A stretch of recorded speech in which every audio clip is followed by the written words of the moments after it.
Kirishima broke the silence as he sighed looking at his wife. We will be dragged into this misery with her if this problem won't be fixed at all. Quote. I don't know, Kiri. Mina tears up as she finally breaks down and cries. She is not telling us anything. More excuses. More lies. Everything she said is nothing but lies. Quote. She promised me to tell if something's wrong. I was her best friend and she broke it. Tsuyu stammered then hugged Mina for comfort. There's gotta be something happened between you and Uraraka. Do you recall anything at all? Any signs of memories? Iida is even out of options as Deku shook his head. No. Deku was more frustrated as he began to punch the wall. I hate this. I couldn't sleep cause of that stupid stalker. Now Ochako almost died again. Quote. TCH. Bakugo spits at the near garbage as he began to grab his collar. If you just told her that time, she wouldn't be suffering right now. Quote. Not now, Kachan. Deku looked down trying to calm his nerves. Just tell her you don't love her. Bakugo yelled and it echoed through the hallways. Everyone was stiff and both released a tense feeling towards each other. Fighting won't solve anything. Shoto interrupted as he put his hand on Bakugo's shoulder trying to calm him down. TCH. Bakugo let go of Deku as he looked at him, dull and empty. You don't know anything. Deku murmured as Bakugo turned around, the rage still burning inside of him. Do you think I wanted her situation to be this worse? Quote. Don't fucking yell at me, nerd. I don't care about your goddamn feelings but all of us know Ochako's feelings. You know her feelings for you and you didn't do anything at all. Bakugo replied back only to get punched by Deku as he smirked seeing him snap and blinded with rage. Is that jealous move finally made him realize? Both of them fought and began exchanging blows of fists. The class as a whole tried to separate them but blood was spilling on the floor as Deku and Bakugo kept on fighting. Finally, they stopped as Iida and Todoroki pinned down Deku on the floor while Kirishima pinned Bakugo to the wall to calm him down forcefully. Mina kept on crying as Tsuyu comforted her as much as she can and the others were silent. The old doctor finally got out of the room as she noticed the bloody situation happened. Everyone, you are causing chaos and stress to our patients around with this behavior. Shio said as he looked at both Deku and Bakugo. I know you too. What do famous two actors have a business to my patient? Quote. Doctor, you gotta let me in, Bakugo said as Deku interrupted. Let me in. He's worse than me, Deku replied as Bakugo got even angrier. Luckily Tokiyami and Ojiro pressed him more on the wall. I am grateful that there are people who are concerned with their fellow friend but I think one person is enough to visit her every day. Shio said as she looked at everyone. All of you have their lives to worry and your recklessness can cause your business to fail and miss the chances for success by ditching your meetings if you all keep on worrying about your friend. Would you think that she'd be happy to learn that? Quote. Can I at least stay here? Dr. Shuzenji, Momo said as Chio looked at her. You have your own hospital to take care of, Momo-san. She replied with a smile. I'll let the young green actor in and stay with my patient. Quote. I'm not agreeing with that fucking idea. Bakugo was on the rampage while Iida smacked him on the head. He's finally quiet, losing his consciousness with that impact. Thank you for the consideration, doctor. Everyone bowed at the old doctor while she opened the door. Young Midoriya, make sure no media or stalker knows where you were and let Yagi know about this. Shio said as she went back to her office. Deku stiffened as he looked at the old doctor. He went inside the room while he waved goodbye to his classmates. Tokiyami stayed behind for security. Midoriya saw her sitting up straight on the hospital bed as her eyes were staring from the window. It was nighttime and the moonlight was illuminating her face. He looked at her and she was very peaceful. I hope you wouldn't mind if I stay with you, Deku said as she widened her eyes seeing him. Deku-kun. Her eyes is starting to become dull then looking down. You should have called Tsuyu or Mina instead. Don't start. Deku interrupted as he gripped his hand. I volunteered and they all agreed, well except for Bakugo. Quote. Typically him. She chuckled a little and it wasn't a happy tone as well. Give me a week, Deku said as Ochako looked at him deeply. I want us to be fixed. Please Uraraka-san. Quote. What about your shoots? Ochako said with worry only to see Deku approach, sitting near the bed and carefully holding her hand. You're more important than my career, Deku whispered as he smiled. gentle and sorrowful eyes glistening as she stared at him longer. I can't afford to see you here in a hospital bed, so can please I stay with you, Uraraka-san? Quote. Ochako's expression is still dull, but she felt warmth, just like what happened after the party. Are you sure about this, Kirishima? Deku said as he looked at him, seeing his cunning smirk. I asked my manager for a 1-week vacation. It's enough to secure your reputation from the media, and Mina wanted me to check up on you too. Kirishima said, knowing that he is also a famous boxer. It's kind of a stupid idea coming for him to do. I don't know. An actor and a boxer meeting up here in the hospital just because of our classmate. Did a crowd of your crazy fans follow you or anything? Deku was anxious, and Kirishima saw his nervousness for Ochako's safety. Don't worry about it. Remember that Mineta was informed about us famous being targeted by stalkers and shit. He got this okay. Deku sighed as his face was still filled with worry. Just be careful. Don't look suspicious and try to blend in with other casual people around you, and don't take off your fucking hat. Deku said as his friend let out a sigh, seeing his overprotective instinct was on. Just take care of Ochako, for Mina and everyone, okay? Kirishima smiled as Deku nodded and finally went inside the room. Oh, Deku, you're back, Ochako replied as she tried getting off the hospital bed. He quickly dashed and helped her out. You tell me if you wanna walk. And please don't hesitate to ask for help from me. Deku said as Ochako chuckled. Still worrying about everything, Deku-kun? I told you I'm okay. She said as both of them looked at each other, but quickly looked away. Anyways, what do you want to eat? I heard that you haven't been eating much and you've been losing weight. Deku explained as he took out a lunch bag full of bento foods packed up. I called mom to cook some food for me, and I just encountered some sweet shop as well, so I bought some mochi. Mochi, my favorite, she exclaimed and quickly snatched the mochi-packed food, and started to munch them all. Deku watched her. She was so hungry that after 3 minutes she finished them all up. His sweat dropped because he only bought one, but luckily her eyes twinkled as she saw the katsudon meal that Deku was holding. As that, katsudon, she yelled as she was about to snatch away, only to stop herself and reflect on what just happened, and that was her cravings kicking in. Sorry, my behavior. Quote. PFF'd. Ha ha ha ha. He laughed as her cheeks began to blush from embarrassment.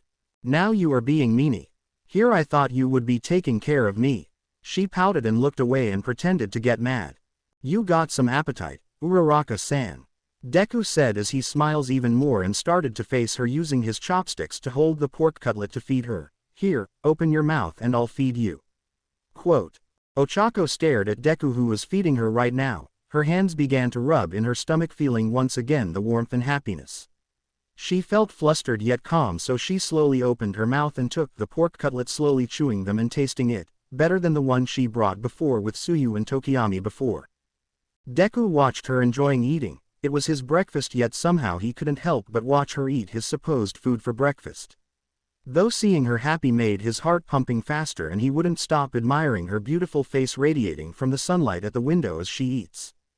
Your mom's cooking is so good, she said as she misses her family's cooking as well back in her childhood home. I have more other bentos with me. Would you like some sushi? Omelette. I know you love sweets, so mom made special onigiri. Deku said as he saw Ochako finish the katsudon and took some glass of water near the bedside.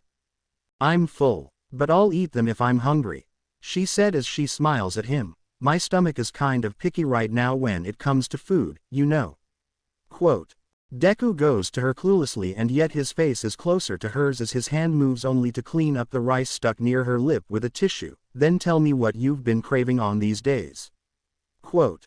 Ochako widened her eyes and blushes even more, looking away as she wanted to tell him everything. Why she weakened and fainted in the first place. Why she was getting pale. Why she is overworking herself all day and night. Why she's been craving katsudon instead of other food that is given from her, and the stunt they did after the reunion.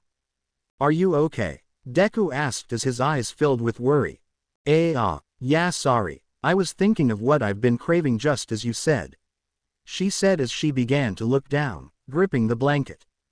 Well, do tell me what you wanted to eat so that I could ask mom to cook more homemade food for you. Deku said as he cleaned up the table that was used. Ochako sighed only to feel the awkwardness again between her and Deku. it didn't matter to him, but she is more bothered about it. Deku took care of her for the whole day and had a great time with his best friend like it used to before. Sometimes one of their friends would come and visit for a while. Mostly because they kept asking Deku if their relationship has changed or if Ochako made her confession already. But he is willing to wait until both of them are comfortable enough to talk about their feelings to each other. You have a week to approach and fix this relationship you guys have, Momo said as the girls nodded their heads, glaring at the poor Deku outside Ochako's hospital room where she was packing up. You either screw up again or tell the truth, Mina added, glaring even more. Ochako-chan is a very fragile person, so try putting her down in a gentle manner as possible, Suyu said with worry in her eyes. She suffered the most, so hearing out her feelings towards you would help, Juro said as she crossed her arms. Have you been deciding whether to reject or accept her feelings, Izuku? Hagakure asked, which made the girls curious about his answer. Girls, I know my mistakes, but I can't force a topic she's so uncomfortable with to even talk with me. Deku has a point which only makes the girls frustrated. It may be uncomfortable at first, but trust the process. When we said, fix your relationship together, we all expect that you two are not awkward when talking to each other like in old times. Mina replied as she gritted her teeth in anger. Everyone was suffocating when all of us heard that you guys barely look in the eye nor start a conversation together. We tried finding a way for you two to make up, at least talk about it, but it was silent until graduation. You went overseas while she's been dealing side jobs for years. Quote, I know, Deku said as he looked down. That's why I'll fix this. At least listen to her and give my answer before the whole week ends. Quote. Finally, Ochako gets out of the room seeing Deku talking to her friends. She felt more worried for Deku since the girls knew between him and Ochako from the past. Sorry to bother Deku-kun. I was finding some spare sea clothes, mostly dresses, in the bag that Momo gave to me, Ochako said as she looked down. Do you want a shirt or something else? Deku approached her while the girls tried to stop him cause they were finished talking, but it was too late. Well, oversized shirt, yes. Bigger jackets would be good too, Ochako replied as both of them went back to the room to find suitable clothes for Ochako to wear for tomorrow for her to dispatch. Will those two even get together like we always wanted to be? Hagakure said as the girls looked at each other. Ochako is a kind person. Too kind and never got aggressive for at least once, Mina said with a frustrated face. Ochako-chan and Deku-kun will soon fix their relationship. Whether they will be together or not, we should support the outcome, especially Ochako-chan, Suyu explained while Momo let out a sigh. I saw the news that people are demanding where Midoriya is right now. Even his manager is almost demanding to release missing file reports if he doesn't come back soon, Momo said as she rubbed her forehead. He hasn't contacted Mr. Yagi yet, Mina exclaimed as Momo nodded in response. But he told me that he'll contact him after helping Ochako pack, Momo added as the girls released a heavy sigh. Maybe we should let those two be and figure out how to solve their issues, Suyu said as some agreed except for Mina. I'm not letting this slide now. If one of us turns away and something happens between the two, I'll beat the shit out of him. Mina crossed her arms and started stomping to get into the room only to be stopped by her husband, Kirishima.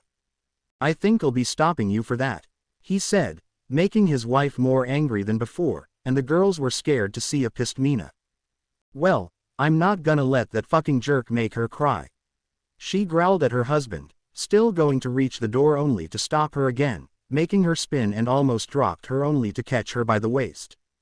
Nothing bad happened when I guard the two. If you don't trust Deku, then trust me instead, Kirishima replied as he kissed his wife's head, pulling her up to stand. HMPH, she pouted as her cheeks were puff red, cheeks burning. When did you get those moves from? Quote, of course, I learned it from my wife and her dance moves, he whispered, making Mina blush as she began to smack him playfully and roughly, but it didn't hurt him at all. The girls giggled at the two married couples as they left the hospital, the other two awkward yet somehow getting along, best of friends still fixing the room before they leave the hospital tomorrow. Okay, I think that's all cleaned up. Deku wiped his forehead as he found Ochako getting all the paper cups on the table. I can handle that one, Uraraka-san, you should rest up early. Quote, I'm not yet sleepy, Deku-kun. She said as she chuckled seeing him do all the work. Nope, I'm not letting you do anything when I'm around you. He said as she blushed and went back to the bed to sit down. You worried I would fall or trip myself? She asked, which made him overthink more possible accidents that happen in a cramped room.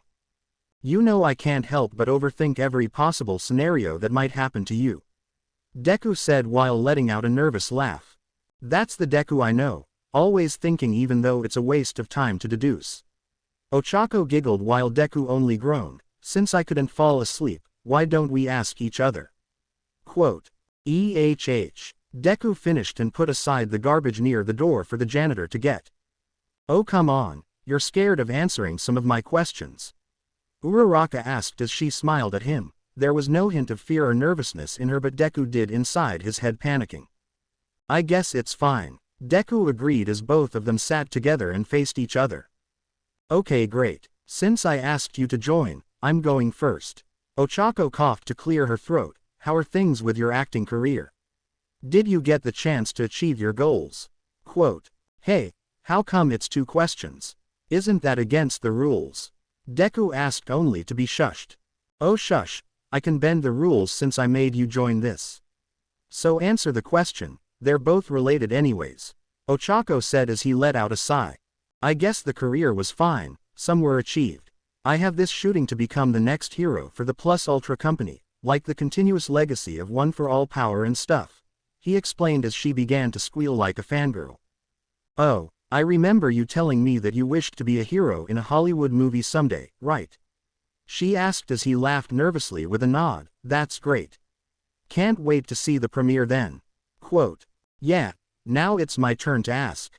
Deku said as he smiled. Any plans to get famous? Quote. Ochako gave a confused look as Deku chuckled in her reaction. Famous for what? Quote. Well, from what I know about you, as your best friend, you have a beautiful voice for everyone to hear you sing. And added the fact that you're a professional singer too. Deku said as Uraraka began to blush. I'm waiting for your first composed song to be published. Jiro's music company is open for you to do that. Quote. Well, I am working on it. I just needed inspiration, okay. She replied as she pouted, making him chuckle even more. I can wait for it then. He replied with a smile then he began to look down as he began to push himself to speak up about that. By the way, I would like to apologize for my outburst. Quote. Deku-kun. Ochako murmured as she watched him getting nervous. My outbursts really got out of hand. I was so worried and upset at the same time. He said then looked at her reaching out for her hand to hold it, ever since we became so distant. Our classmates were trying their efforts for us to talk to each other, it kind of stupid and cowardly of me not to face the problems at hand. Stop that, she said as she let out a genuine smile. But Uraraka-san, I gave you an empty answer. He began to stutter as his heartbeat was rising, then her hand began to rub from his. You said to give you a week to fix us in this ordeal problem from the past, right? She said as his eyes looked deeply at hers. After that week, I'll give my answer. Quote. He began to tear up as Deku saw his best friend smiling gently, with no pain or emptiness she was giving at him. Somehow it healed the both of them when she finally opened up and gave him a chance of worth to fix everything that he left behind 5 years ago.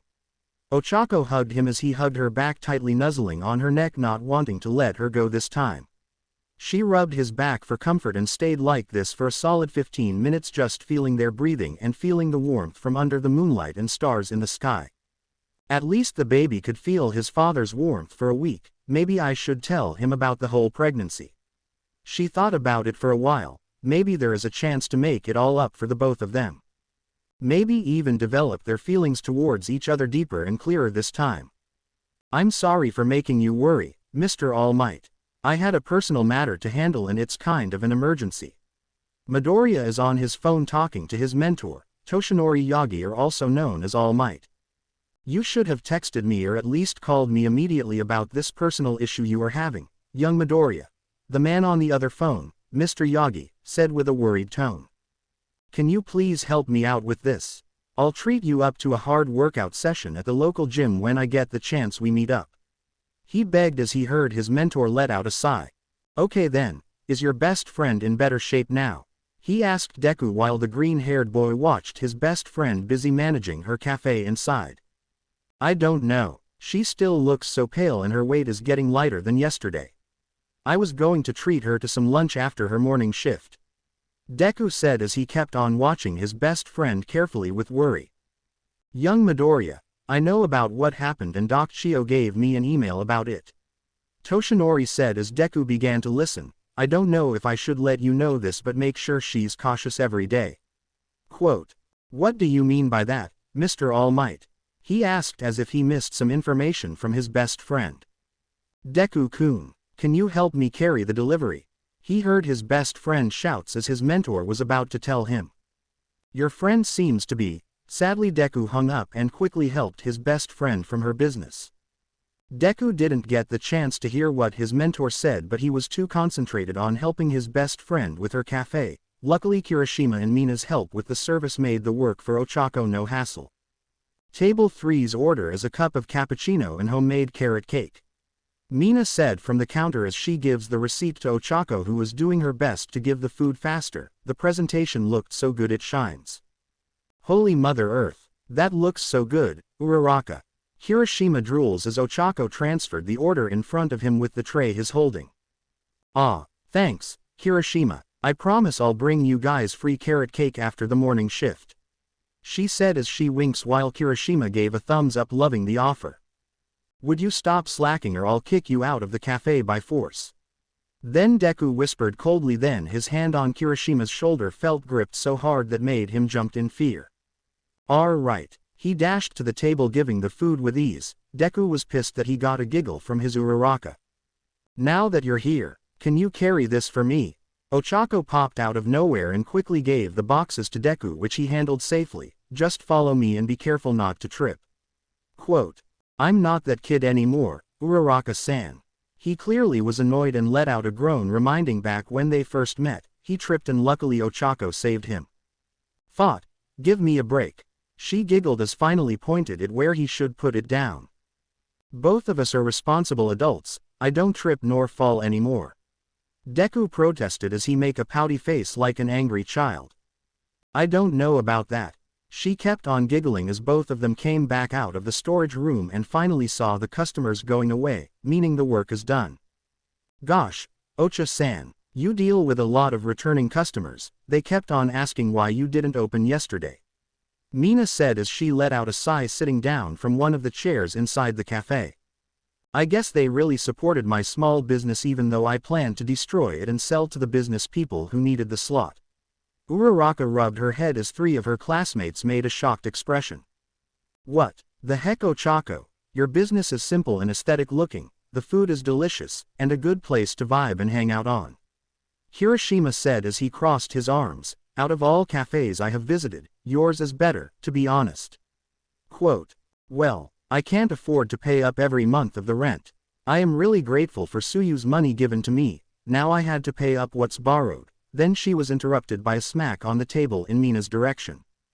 Oi, don't make me shove some tissue in your mouth. Mina glared while Ochako smiled nervously. Why don't we invest and give our shares to your cafe? I bet it would help with advertising and exposure for your cafe. More customers then more money making. Kirishima suggested as the two agreed, but Ochako nervously laughed only. I don't know, I prefer low-key, Ochako replied as they looked at her. I mean your shares would be great and all. But that means you guys are gonna get a profit from my business as well, it's kinda like give and take. Quote. Then maybe an event for your cafe every year. Mina said as she smiles jumping up and down. Look at this perspective of mine Ocha-san, we have two famous actors, a boxer, and heck we have the Ajiro and Hagakure couple model. Technically our batch is very famous with celebrities, added as well the company shares from Iida-kun, Jiro-san, and Shoto-kun for backup. I bet people would go crazy to check your cafe out. Quote. Ochako was about to speak then she was interrupted. Holy shit, you're right. Damn didn't know that all of us are really that famous batch. Kirishima said as he rubbed his chin. I mean it's a great idea but, Ochako was sweating from the conversation and interrupted once again. I'm in. Deku stands up and smiles. I don't mind taking part in this event and it would be helpful for Uraraka's business to get more profit. Quote. All right. The three of them were about to agree until Ochako cleared her throat, making all the attention at her. I appreciate the help and suggestions, but I can't do it with my health issue right now. I'm thinking about it, but for now, I can't do it this year. Uraraka replied, only making them sigh in defeat. It was finally lunchtime. Hiroshima and Mina needed to go to their work, leaving Deku to take care of the fragile Ochako. Both of them walked through the streets to find a decent restaurant to eat, but most of it was filled up. It made Deku mad, wishing he would have made a reservation at least. Hey Deku-kun, come on. I can make food at my apartment instead of walking around for a place to eat. She tried to calm him down as she saw him crying like a kid. But I wanna treat you for lunch so badly. Deku was beginning to give up with so many obstacles in his way, trying to make up for Uraraka. PFF'd. I don't want some fancy food, to be honest. Why don't we try to cook together? She asked as she smiles, making Deku blushes and looking away. Fine. I'll assist you with the putting of ingredients. He looked down with embarrassment as she giggles, walking and not noticing their hands holding. Ochako and Izuku made it into the apartment. He looked around the place she's been living for years. It was a bit messy, but it was very spacious. Deku followed Ochako and she opened the refrigerator to prepare for cooking. So you've been living here alone? He asked as he pulled out the chopping board and knife, placing them on the counter. Yep. Paying the rent is smaller than where I stayed 2 years ago. I was so glad I found this place, Ochako said as she started washing the vegetables and chopped them. I see. Does our classmate knows where your apartment is? He said while putting the chopped ingredients on a clean plate. No, but when our friends try to drop me home, I just told them to stop in the waiting bus area since it's just a few walks from my apartment. She replied as she took some seaweed paper and cooked the rice. So I'm the first one. He looked at her as she nodded. Yeah, I'm making simple sushi, by the way. Are you okay with that? She asked as he suddenly hugged her from behind. I don't mind, he whispered as he buried his face on her hair as she began to blush while waiting for the rice to cook. It was a solid 5 minutes of hugging together in a perfect position for the both of them. Ochako felt more warm inside her heart and mind while Deku continued to show his worth. She wanted to hope with the loving touch and his actions were sincere, yet she remembered once again the pain and suffering she had from the past. What's with the hug, Deku-kun? She tries to pretend to be oblivious to his actions. I felt like you could use a hug, he replied while hugging her, and she stopped what she was doing. It felt so right and wrong at the same time. What makes you think I needed one? She restrained her smile on her face, but she couldn't help it. Deku pulled away a little, making her look up. It was a mistake. Deku leaned for a kiss on the top of her forehead, which made her blush. She slowly began to touch his hands wrapped around her waist. Do you love me, Deku? She blurted out as Deku's eyes widened, trying not to stiffen, only to hug her even tighter. He was about to respond only to hear the rice cooker finish steaming, and Ochako pulled away from Deku's hug, which he wanted to drag her back to his arms. I'm making sushi. Why don't you fix the dining table? Ochako smiled as if nothing happened as he nodded, who was still thinking of an answer to her question. Ochako felt nervous all of a sudden. She just asked a question that was supposed to be after the week Deku proved himself to make up with her, yet she rushed and asked him on the second day of the week. It sounded like she was desperate and wanted to know how he feels about her. The holding hands and hugging felt more like a lover than a friend approach to her. She blushes more as he said some sweet words when he begged for another chance, and it repeats in her brain every time before she sleeps or even when her head is out of reality. She coughed, then continue making sushi and slice it nicely presented on a plate. Table's done, Deku shouted as Ochako is also done making their lunch. I'm done as well. She holds the plate full of sushi and quickly goes to the dinner table. Here's the special Ochako's sushi. She tripped, widening her eyes as she quickly, with her instincts to protect her stomach. The baby must not get hurt, but she got caught by Deku. He also got the food in time while his arm is around her waist and used his body to support her body from falling. Are you okay, Uraraka-san? Quote. She looked at her deeply as she began to stand up, quickly removing her arms wrapped around her stomach and then taking the plate on the table. G got clumsy there. Quote. And here I thought I always trip and fall. He chuckled as she slapped his arm playfully. I got influenced by your clumsiness. She pouted, looking away, feeling embarrassed. Both of them eat some sushi and talked more, mostly about what they do in their everyday lives or routine in the morning until evening. Deku admired Uraraka as she tells her life story. He never got the chance to see how silky her brown mocha hair is and how puffy her cheeks were, like he wanted to squish it alone and him only. Even her pale skin and her lips moving made him want to touch her gently, so close for him to reach but still far away for him to grasp her. Basically, cafe and gigs are what I do every day. She sums it all up as she looked at Deku, who was staring at her as if he's watching a movie. Is there something in my face? Quote, sorry, he said as he snapped back from reality and then rubbed the back of his head. You just looked so beautiful right now that I stared at you continuously. Quote, smooth move, Deku. You made Ochako fall in love once again. She blushes more as she covers her cheeks, getting redder than before, feeling another wave of warmth rising in her face. I really don't get you, she murmured as she slapped her face while he apologized for his actions. To be honest, it made her feel fuzzy, like how she developed feelings for him in the start.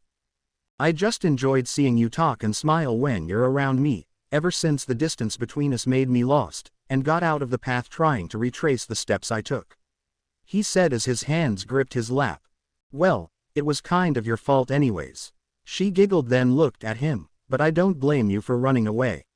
Quote, he stared at her as her eyes began to sadden and her smile is fading away so quickly. If I were in your shoes, I would also leave a blank answer.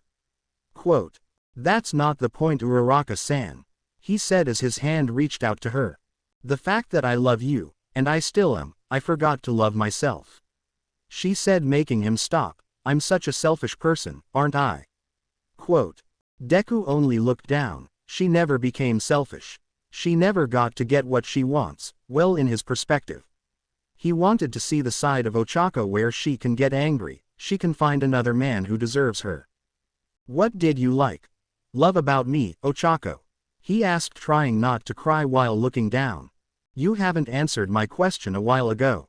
She backfired, still remembering what happened in the kitchen, which made him feel more anxious. He wants to know, so he looked through her eyes.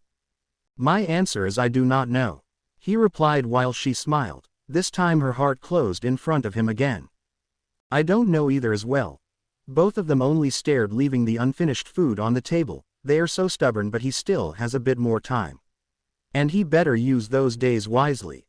Deku knew that even if he got his chance to prove himself, she still doesn't trust him at all. It hurts him, but he has no choice but to rebuild and patiently wait for her to open again. It sounds like it's one of the biggest obstacles and challenges he will ever have in his entire life, and he doesn't have time to screw this one up at all. Ochako couldn't sleep. It's past midnight and she looks down at her stomach as she rubs it gently.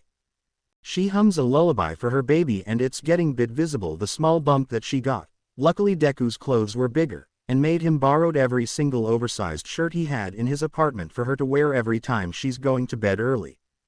The scent of the grass from the fields when it rains made her calm, and now she have this habit of sniffing. After that question happened, it's been 2 days he didn't make a move and only focused on taking care of her from the morning shift. To be honest, she's quite impressed with him because he handled the service fast and helped out with the need to restock all the ingredients in the cafe. I can't believe that Deku's child is inside of me, she said to her head as she smiled, looking like an idiot, but I can't wait to see you, my little one. Quote, she wasn't expecting to become a mother this early. She was clearly in her 20s and this was just an accident. Added the problem that she isn't married yet, and if all of her classmates knew about this it would start making chaos and interrogate me about who was the father when clearly it was one of their closest friends. She really wanted to think and focus more on taking care of the child, which she made a health plan for her to follow. She began to sleep to start her morning day just for the plan she's been thinking of. You wanted to stay here in your apartment? Deku asked as he removed his coat to hang it, looking at her with worry. What about your cafe? Do you need help or organize your stuff here at the apartment? Cause I can help you out with that. I want you to relax for today, Deku-kun, she replied with a smile as she wears casual clothes, seeming to be going somewhere. But Uraraka-san, Deku frowned as she saw him twiddling his fingers and crossing his arm, a sign of frustration and blame for himself. Maybe I can be your bodyguard. Kind of like a security guard. Quote, That would just attract more attention with that fame and your handsome face. She exclaimed, then coughed, avoiding gaze at him after that last phrase. She said, I can't just let you outside without my protection. What if some bastards check you out and led you into something more problems? His overprotectiveness is getting worse. If he knew about the baby problem, she bet that he would quit being an actor without hesitation. She sighed as she goes closer, then holding his hand and looked at him. Please. I just put a note by the entrance door before you came here to the apartment this morning. We can meet up at the mall later afternoon, is that good? Quote, can I at least bring you where you needed to go? Deku asked as she giggles, seeing her best friends overthinking and worrying. Fine. Can you wait outside? I'll be quick. He nodded as he left of the apartment. She then started to get a paper of lists and the finished schedule she's made when she woke up first thing in the morning.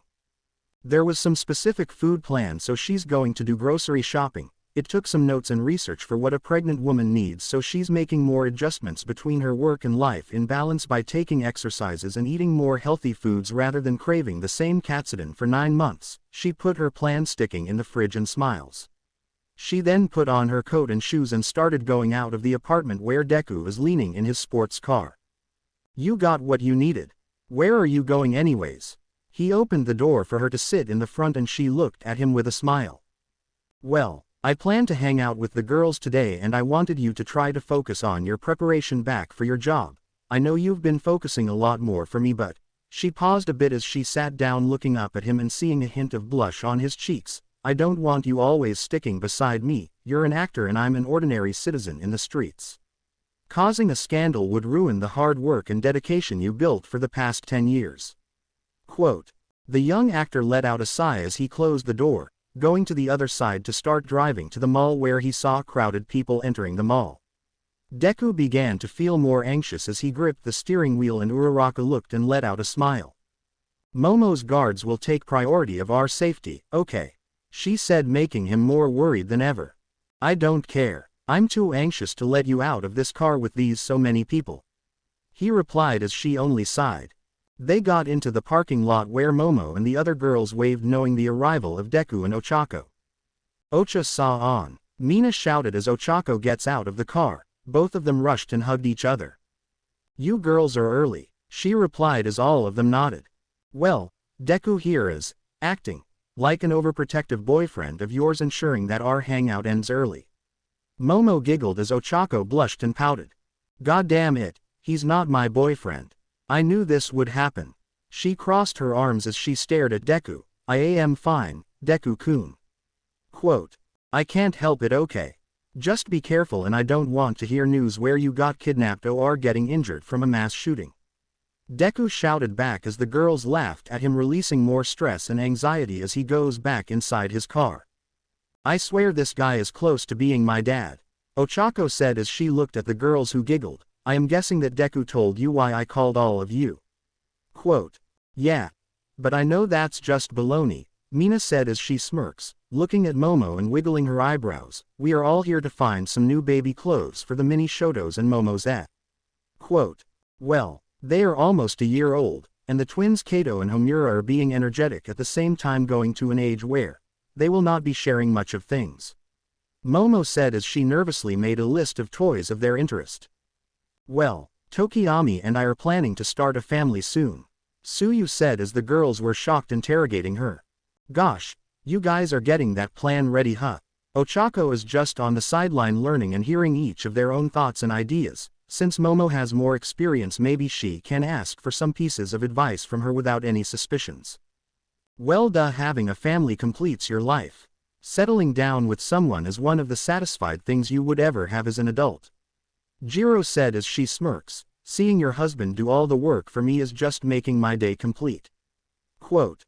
I don't think that's what a husband and wife do together. The girls watched Jiro as she laughed, but it does give a point that a helping hand from your partner is an awesome feeling. We should go, guys. At least out of Deku's gaze. Uraraka started to push the girls inside the mall while laughing nervously. The girls enjoyed their time together, buying the needs and wants like a typical girl does with their friends. Ochako never really loved spending her money, but her friends pushed her on doing so, somehow saying that shopping is like a relief from stress. Suyu and Mina helped out also the things listed in Uraraka's notes, which were the food, while Momo, Jiro, and Hagakure are on the other side of the shop buying baby clothes. Okay, now all this list is done to prepare for your 1-month plan of hibernation. We just bring this to a safe spot, then we can now find some clothes for Momo's kids. Mina replied as the card is being checked in the reservation for safekeeping, with the card tucked in safely to Uraraka as she rolled her eyes about the hibernation thing. I wonder who will be the godmother of Momo's children. I bet she is planning for that as well, Suyu said, which made Mina squeal more. I mean, we can try taking part in the baby shower, Ochako said as both of them nodded. I'll get Kato then. I'll teach that kid how to impress girls, unlike his father. I swear I am still questioning what made Momo see in him, Mina said as both of her best friends giggle. That's the point, Mina-san. As her friends, we are only there to support them, besides the couple is married, Ochako said as Suyu smiled. Shoto was very cold at first when Momo introduced him to us, but he makes her happy. The three girls finally got into the store where the others are buying. Finally, guys, you got to help me. Which one is Homura would love the most or interested in more? Pony or unicorn? Hagakure panicked as she showed them 2 stuffed toys. Couldn't you ask Momo about that? Suyu asked as she whines and stresses over. It's a surprise after all, Hagakure replied as she let out a sigh. What about this? Uraraka showed a cute pink dragon with flames as its design. Since her name relates to fire, I bet she would attract her more with action but still into cute stuff. Quote, oh gosh, you were a lifesaver, Ochako-san. Hagakure hugged her tightly and she goes to Momo showing the toy. Whoa, I never knew you were an expert with babies, Ochako-chan. Suyu looked at her while she replied with a nervous laugh. It's kind of an instinct. Besides, I wouldn't be sure if she would like it at first glance, Ochako said as Mina raised her eyebrow. Shush, what you calling an instinct is a gift from gods to all mothers. To make your child happy and safe and show how much love and care, Mina said as Ochako widened her eyes, making her blush, trying to hide the fact she is in the process of a mother. It turned from minutes to hours, forgetting the time for a while as the girls kept on finding a better gift and clothes for Momo's twins. Ochako is in the aisle where baby clothes hang with so many designs for boys and girls. She wondered and looked at the different styles of jumpers and cute dresses that caught her eye. She took one of the dresses with a design of jumper-type dress and white long sleeves, and it had a matching green bow too. She smiled and suddenly touched her stomach, then hugs the dress as she imagines her child wearing it. Caught an eye on something, Ochako. She was startled as she hid the dress behind her, seeing only Momo with a smile. Nothing. Jay, just wondering. She stuttered and tried not to make contact with her. Oh, then can you tell me what you hiding there? Momo giggled as she began to blush as her face is almost covered with red. I just like. Uraraka showed the dress as she kept on staring. I love this design, that's all. Quote, it is pretty cute, Momo replied as she watched her friend smiling and started to cry. Oh my goodness, oh Ochako. I'm so sorry. I didn't mean to make you cry or judge your style when it comes to fashion. The dress really is pretty for the baby, I swear.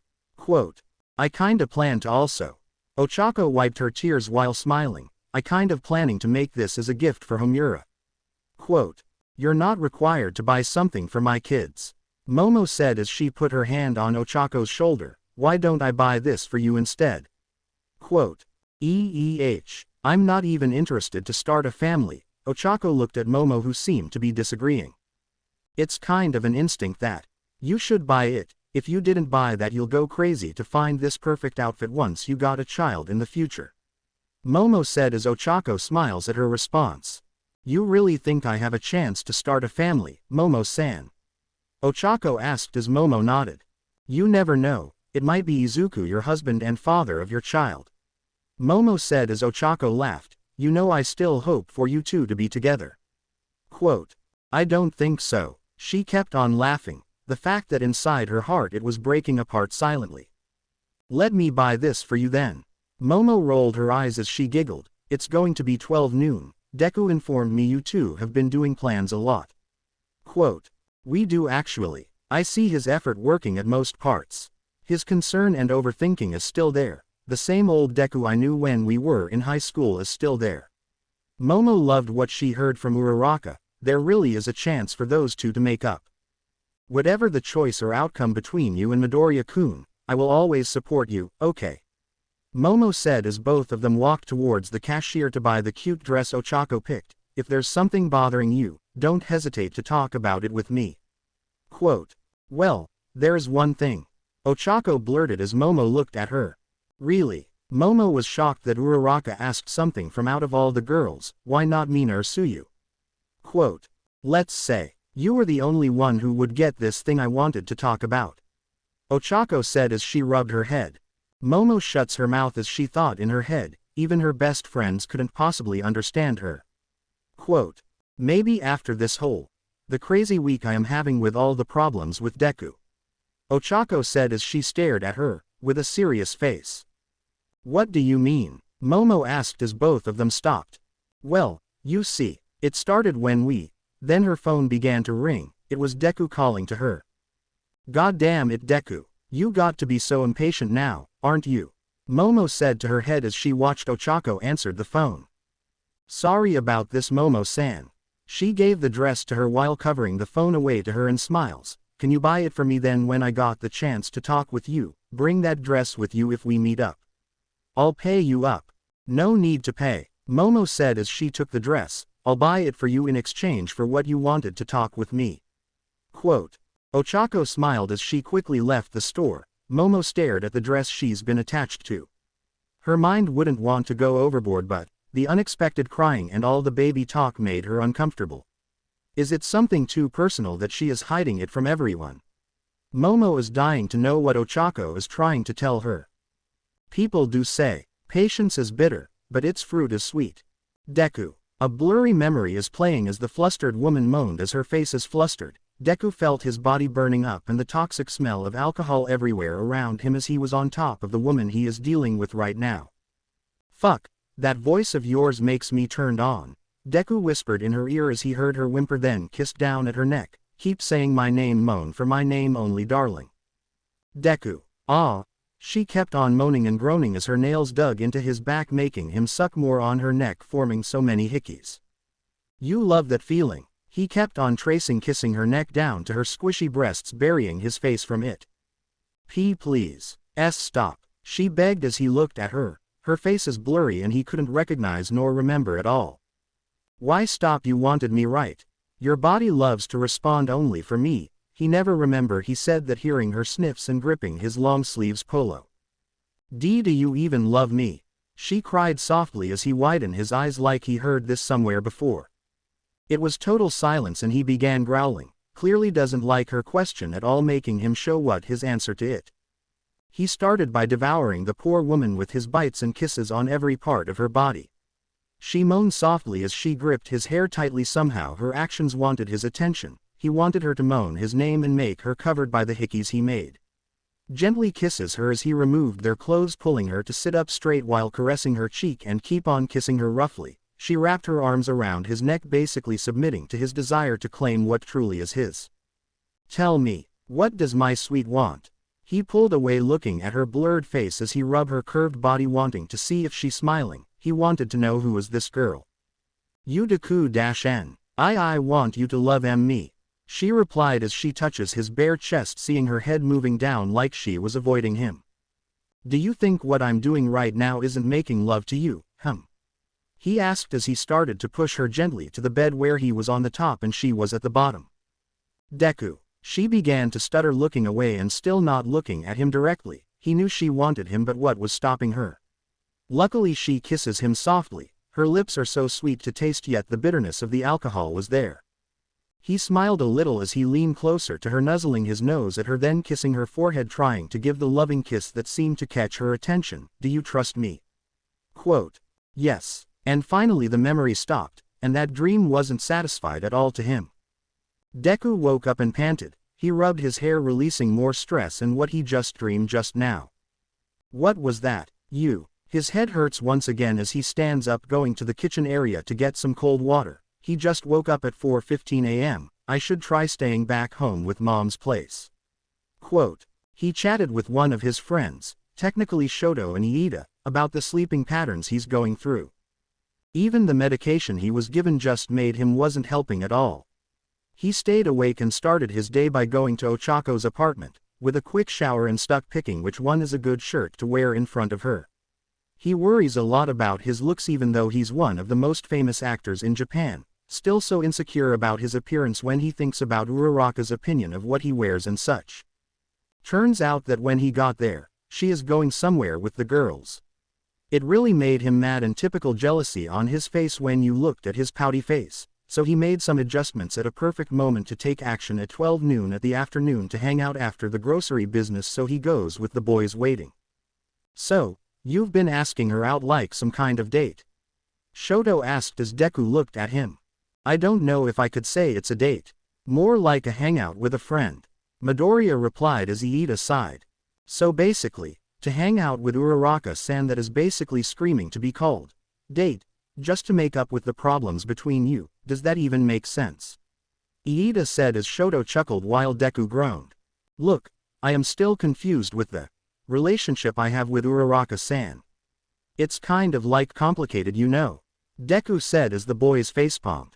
"I think I kind of understand why Bakugo wants you to just reject Uraraka in the first place," Shoto said, which made Deku mad when he heard his name. "Don't even bring his name up nor make him involved with this conversation." Deku's tone gone cold, which made the atmosphere thick as ice. "Look Midoriya, just think about what Bakugo is trying to say. If you and Uraraka-san just talked about it and rejected her confession, she would have moved on and found another man to love." Iida explained as he holds his shoulder. "You like Melissa, right? If you do just end all this suffocation, everything will be back to normal. Someone is going to get happy and the other will get hurt in the process. You can't save both people you care about so much." Quote, "Don't fucking touch me, Iida." Deku glared and was stubborn to listen, which made Iida pull his hand away, making him frown watching his friend still undecided. "Okay then, why don't we try to analyze and think about it? That was your specialty when we were in high school," Shoto said as he rubbed his chin. "That's a good start," Iida replied as he looked at Deku. "How did you and Melissa meet?" Quote, "Okay then, we were both neighbors before. As far as I can remember, she is very cute and she was a crybaby at that time. I would always try to protect her in every way possible even though I was a scrawny kid with no muscles." Deku explained as he thinks deeper. "I remember a certain memory that we promised that one day, that we would be doing those boyfriend and girlfriend things. She was like my love at first sight and she's like an angel who came down from heaven. So I waited, and we communicate by sending letters and even mail. She was the one who introduced me to Mr. All Might since I didn't know he was her uncle. She was still the sweetest and kindest woman I've seen." Quote, Iida and Shoto saw how genuine his eyes were. There was a look of a hopeless boy who couldn't help but do anything to make that person he loved the most, to cherish every single moment they would have. "So why not let go of Uraraka?" Shoto blurted the question, seeing the change in his eyes as if it triggered more of his anger. "Why would I let go of Uraraka-san?" he asked, staring back at Shoto coldly. "You love Melissa more than Ochako, right?" Shoto added as Deku kept on staring as his hands gripped into fists. "I'm not letting her go. It will never happen again. I'm not running away again from her response to me even though I already know what she's going to say." Deku growled, which made his friends frustrated. "Midoriya, you can only save one girl," Shoto shouted as he gripped his shoulder and let out a sigh. "Why do you keep holding on to Ochako's feelings when you know to yourself, in love with another woman?" Quote, Deku was stumped as he began to think deeper, going overboard as he remembered the memories of them together. The times she struggles with math, he was there to help her out with that. Sometimes when he got into fights with Bakugo, mostly all the time, she was there to stop them and look him in the eye. When he got sick and he was struggling to catch up, she is still there giving her clean notes and taking care of him like how his mother took care of him when he was little at the time. It was nicer. He had a lot more memories he cherished with Uraraka than Melissa. He was smiling like an idiot and his friends noticed him chuckle on his own. "You like Uraraka?" Iida broke the silent atmosphere, which made Deku stuttered and panicked. "What? And no. You Uraraka-san and I are best friends." Deku's hands were waving and he kept on denying the fact that he really fell in love with him, and he was still rejecting his true feelings. I swear to God, you have issues with picking one woman, Midoriya. Shoto as he rubbed his face looking at him. Okay, let me rephrase my first question to you. Why not let go of Melissa? Quote. Deku thought about it. If he did love Uraraka like how he loved Melissa, then why not let go of Melissa? I actually don't know. Deku was speechless. He could think of an answer to that. See, you like Uraraka. Your answer to the love problem is dumping or at least rejecting Melissa when you two got to talk. Shoto crossed his arms trying to end the problem, making Deku frustrated even more. It's not that easy when you act it all up. Deku replied as Iida widened his eyes. So you are falling out of love with Melissa? Iida asked, which Shoto caught his attention. Deku couldn't speak. He was still so confused and let out a frustrated sigh. Shoto focused his attention on Iida. What are you trying to say? Shoto asked Iida, which made the boy in glasses frown. Well, I have met Melissa Shields with her father to make arrangements to strengthen our business. May and I were given an invitation where both of our businesses will be soon cooperating together. Iida explained as he rubbed his head. One of the discussions which I didn't mean to bring it up to the board meeting between their relationship, since I learned that Melissa and Midoriya are childhood best friends before. She told me personally that they might get into an engagement party if we ever get an invitation. Her father is fond of Midoriya too, so. Quote. Is this what you've hidden from us before? Shoto asked Deku. His eyes darkened and became emotionless. I made a promise. Deku said as he looked at his friends who showed a shocked expressions. It's like a tug of war. I'm the flag and I'm struggling to see both girls I care fighting and show to me their feelings. Quote. Then tell us, Deku. Shoto gripped his shoulder as he stared at him. Who is it that you like? No. Love for real time. I love Ochako. He didn't hesitate this time. It was complete silence as the two backed away. Since when? Iida asked as Deku looked down, gripping his shirt. I really had feelings for Melissa. I waited and well. I am madly in love with her and obsessed every summer for her to come visit in Japan, but she never came. She had excuses on why can't come, so I gave up on that. Deku looked at his friend, still continuing his realization. Uraraka was there. It made me forget waiting for Melissa for a while. I'm still in love with Melissa, but Ochako made me happier than before. Then the confession happened, and Bakugo get rejected cause she likes me. I was so confused and scared that I didn't notice I was avoiding her until we graduated. Quote.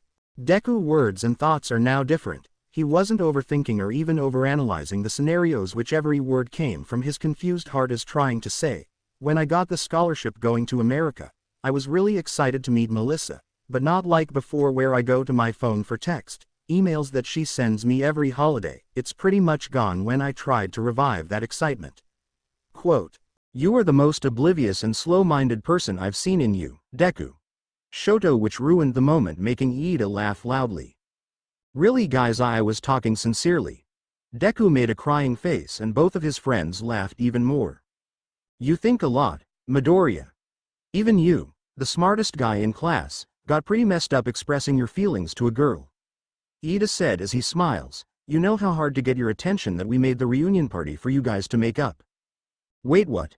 Deku exclaimed, which the boy explained about it briefly. Even Bakugo is part of your setup scheme. Deku was surprised to hear that, knowing that he hated his guts in the first place. He wanted to fix what you two are dealing with right now. He's the one who's more suffocating than the rest of us in the class, Midoriya. Iida explained as Deku sighed. I owe him an apology for punching his face in the hospital. Deku chuckled nervously. Save it when you deal with all these 10 years of ignorance and misunderstanding. Shoto smiled as he patted his back. Now that you mentioned that reunion party, I had some dreams. Deku said as Iida and Shoto looked at him. What do you remember?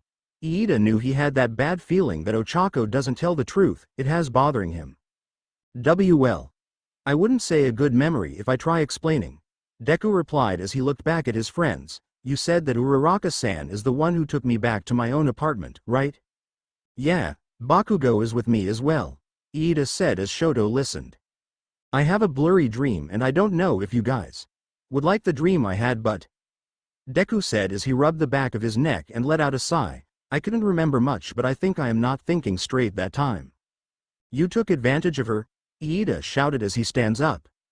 No, maybe. I don't know. I know that was a stupid drunk version of me and it's the dumbest thing I ever did. But I heard her voice. She seems to be willing to do it with Emmy. Deku replied as he looked away. I couldn't confirm if it really happened, okay? Then what if it's true? Shoto asked, which made Deku ruffle his hair. As I said before, I'm not letting her go.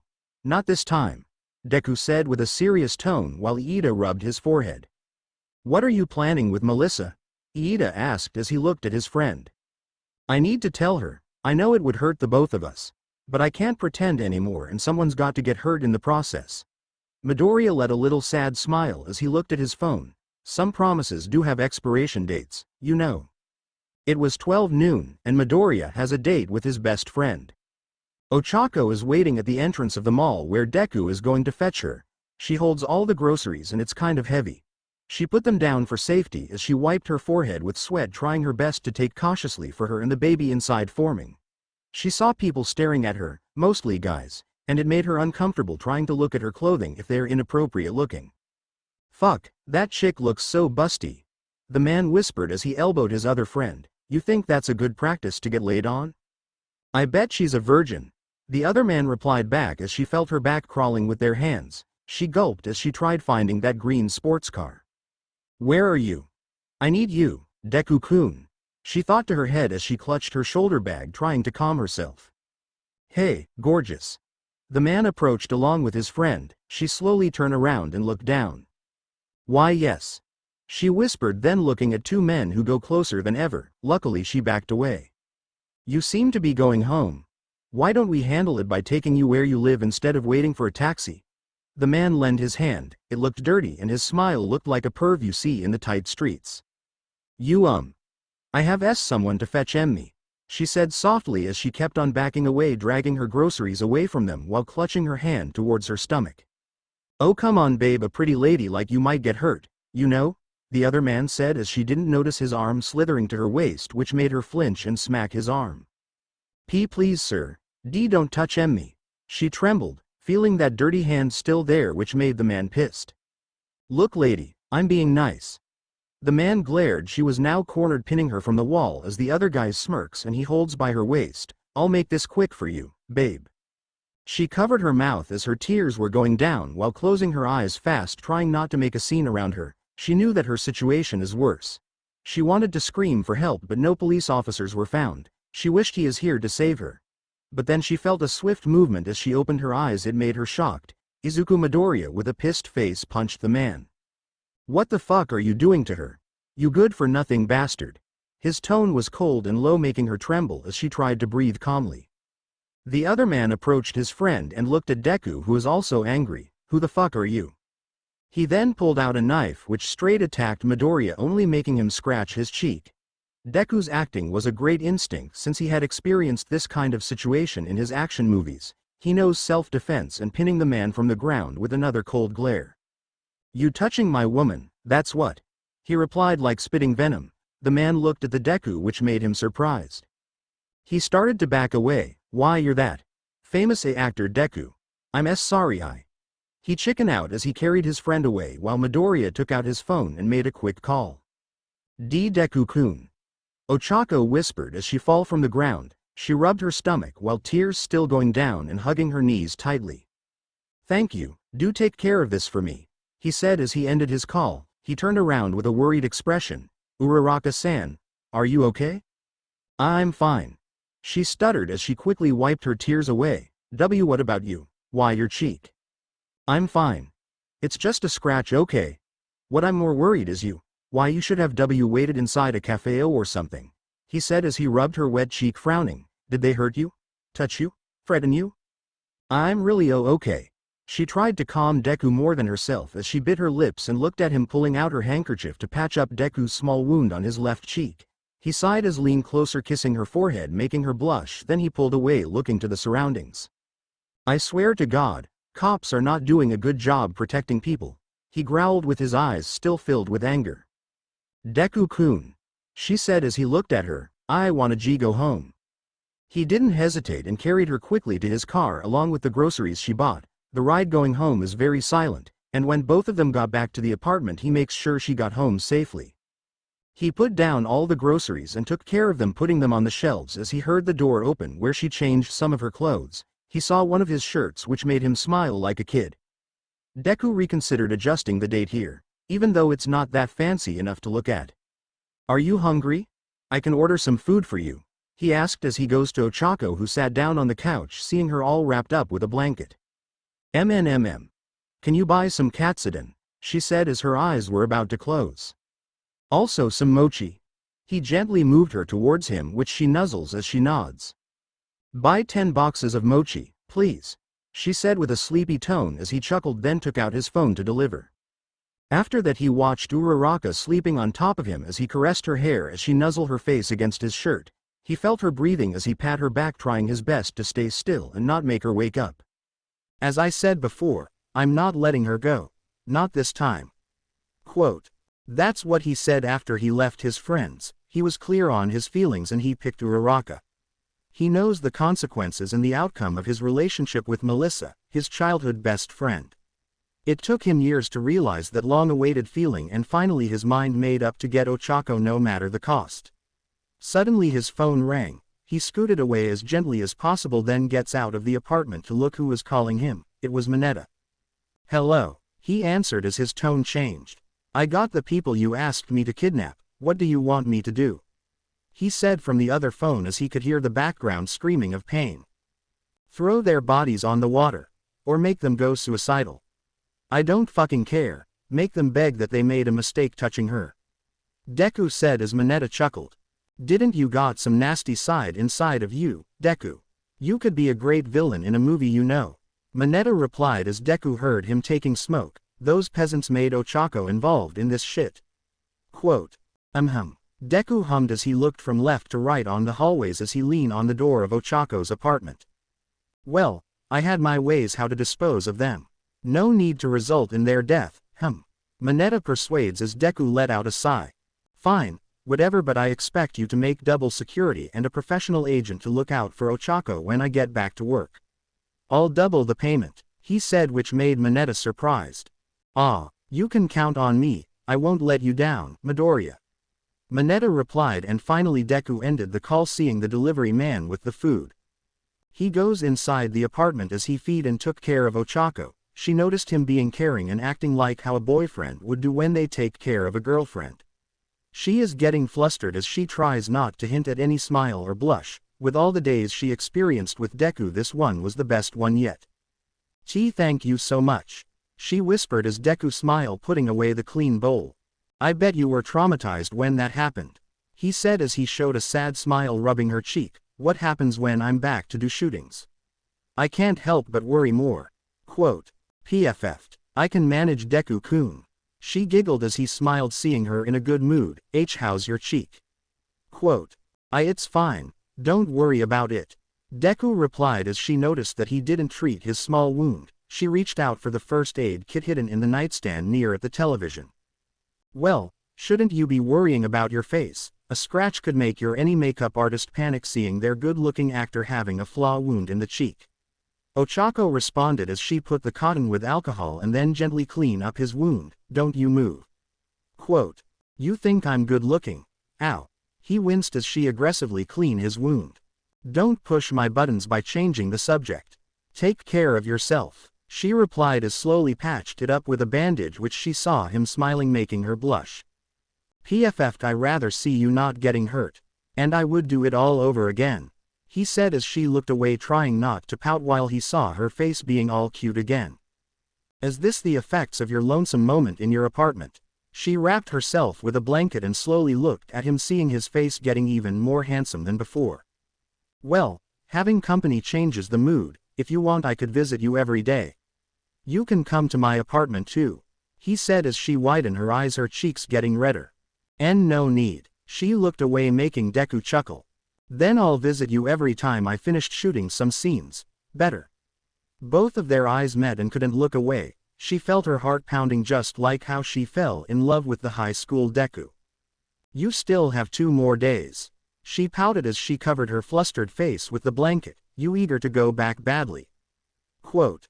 Deku chuckled at her seeing her react like that and he loved it, no. Wish I had more days to spend like this with you. Quote.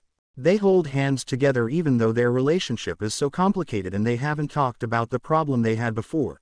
Deku being so naive before now has a clear future for who he's going to be spending with while Uraraka who's still madly in love of Deku still has issues on opening up not just about the talk they were waiting but about the reveal she's pregnant with his baby.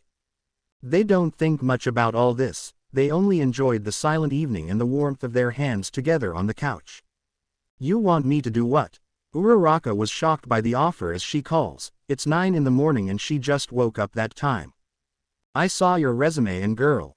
You got some good gigs you applied, I also heard from Midoriya that you also compose. Jiro was the one on the phone as she waited for the response from Uraraka. Wah, how did you even get access?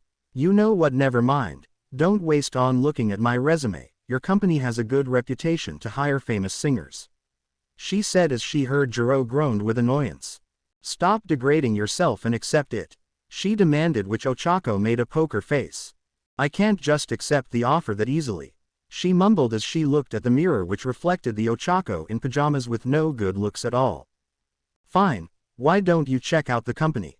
At least try considering my offer and I'll make sure you won't regret the persuasion I'm making. All your music will be recognized by the world when you're with me and I make a contract with double payment as your reputation goes up, Ochako-san. Jiro said as Ochako walked to the kitchen as she pours herself some water.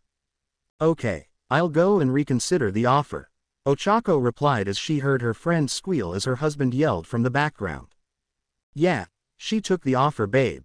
Ochako could hear Jiro yell to her husband and as she giggled hearing Kaminari yell back with a, yes, you don't know how much you made my day. I promise I'll treat you as my special VIP guest and tour you around the studio.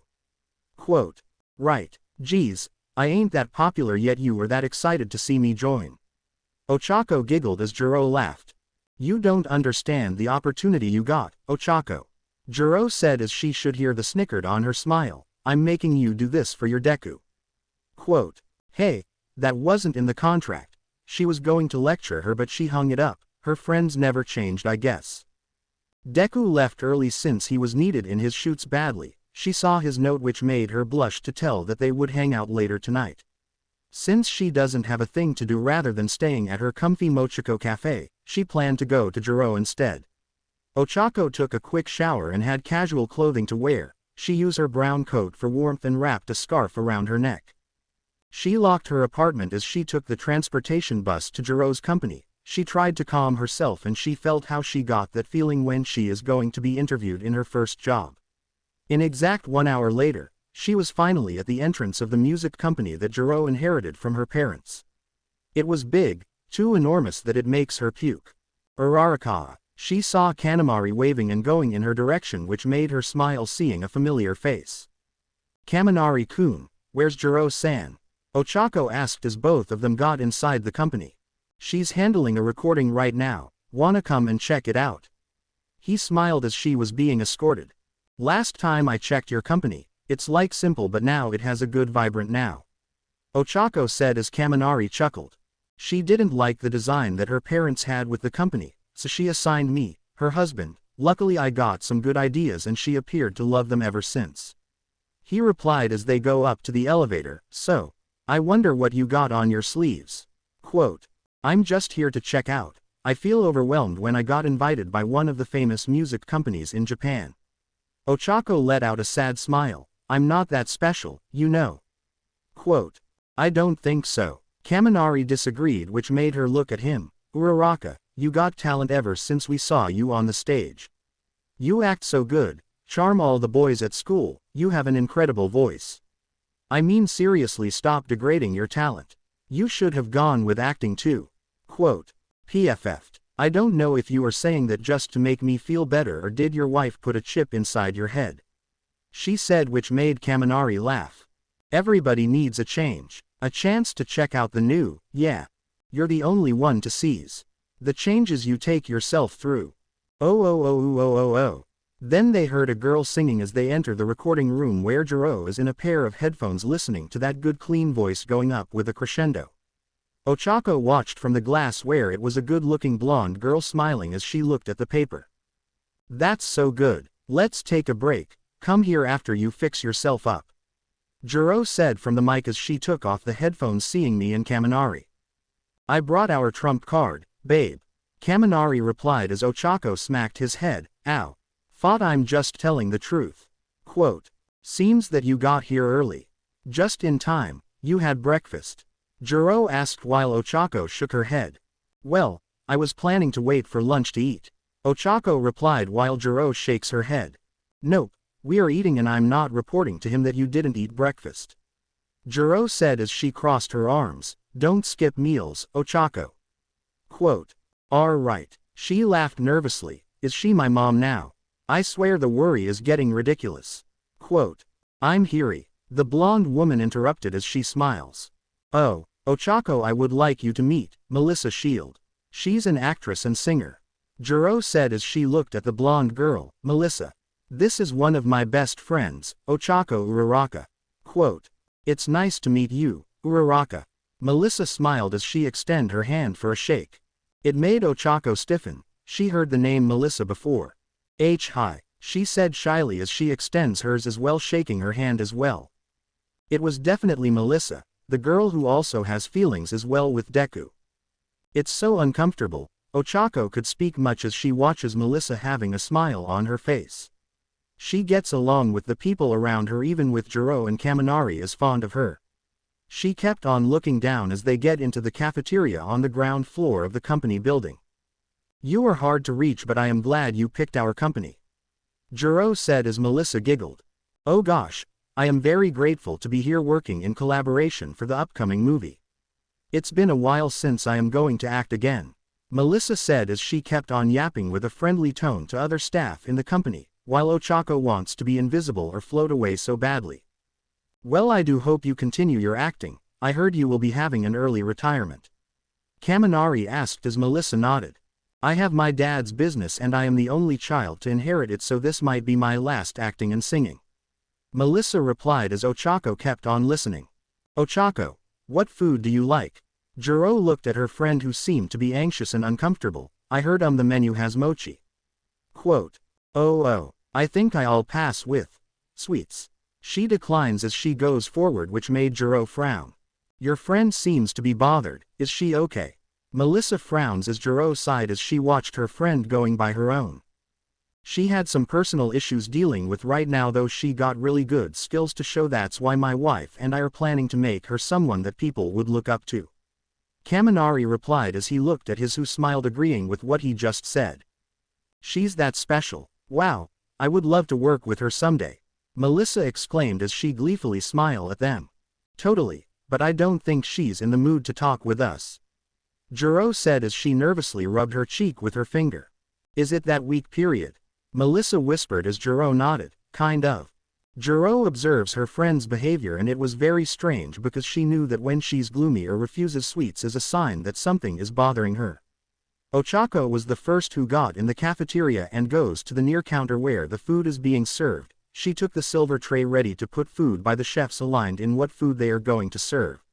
She's been drooling for those pork cutlets and good oyster sauce drizzling to the other customer beside her. "Uraraka, is that you?" A familiar voice snapped her from reality and she looks what's in front of her.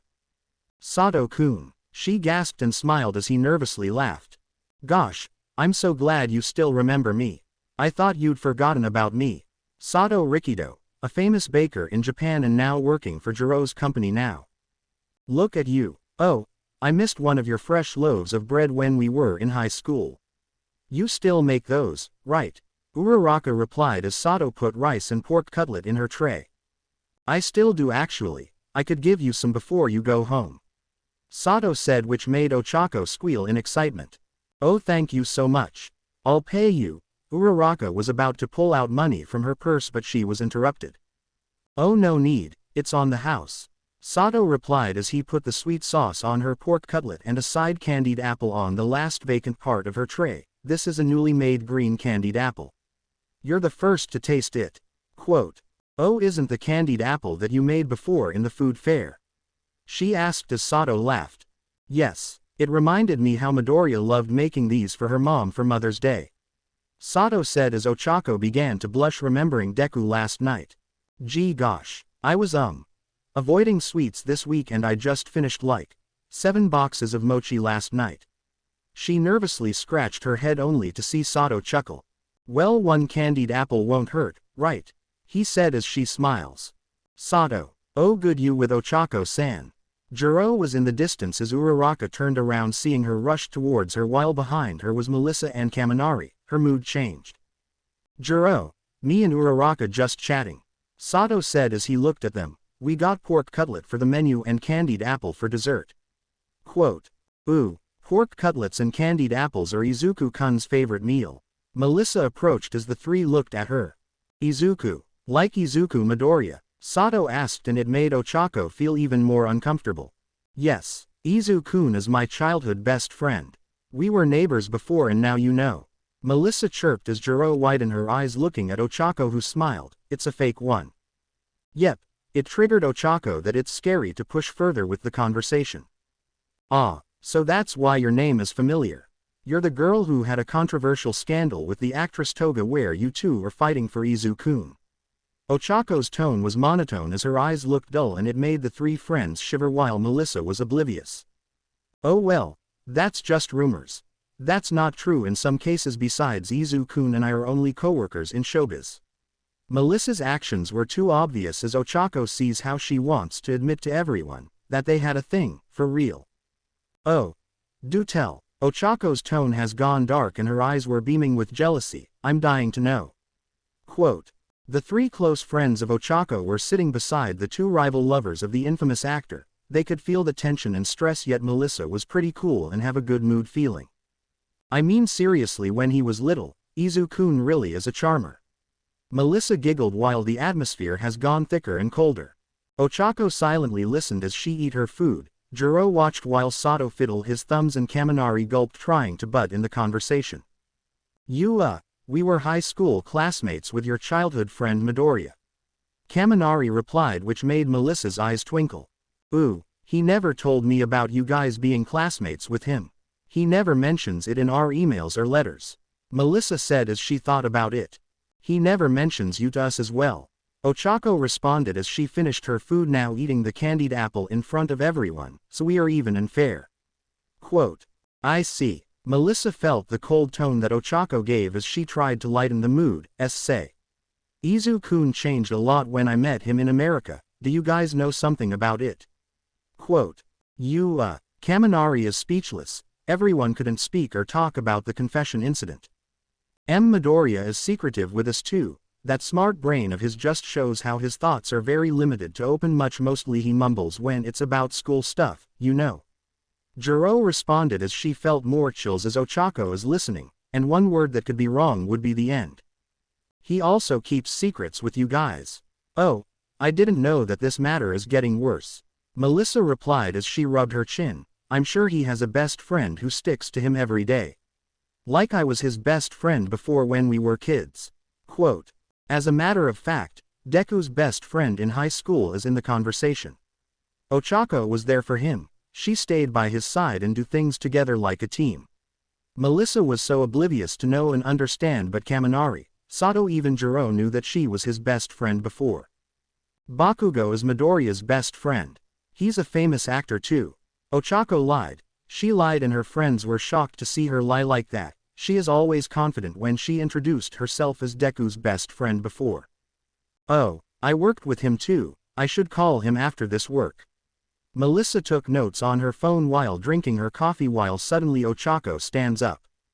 Jiro, Kaminari, she said as she looked at them with a smile, can we reschedule the tour and all? Quote. Oh, sure, I'll inform you when you can visit. Jiro said as she rubs her head while Melissa looks at Ochako. Why leave so soon? Melissa reached out to her hand which made Uraraka stiffen up and turn around to face the actress. If I were to be honest, being with a famous actress makes me feel so uncomfortable and I think I might be just in the way to you. She looks at Melissa as she smiles. I should be grateful to meet you but I feel more awful, you know. Quote. Melissa widened her eyes as if she wasn't being considerate of her feelings as she lets her hand go as her smile turned into a frown. I'm sorry. I didn't mean to. Quote. Don't be, Ochako said as she gripped her bag, I'm sorry for ruining the mood. You know period week, am I right? It was definitely a pregnancy mood swings. She waved goodbye to her friends as she goes off to get back home while Melissa goes back to the recording studio to finish up the song. I didn't get the chance to give her the bread she's asking for.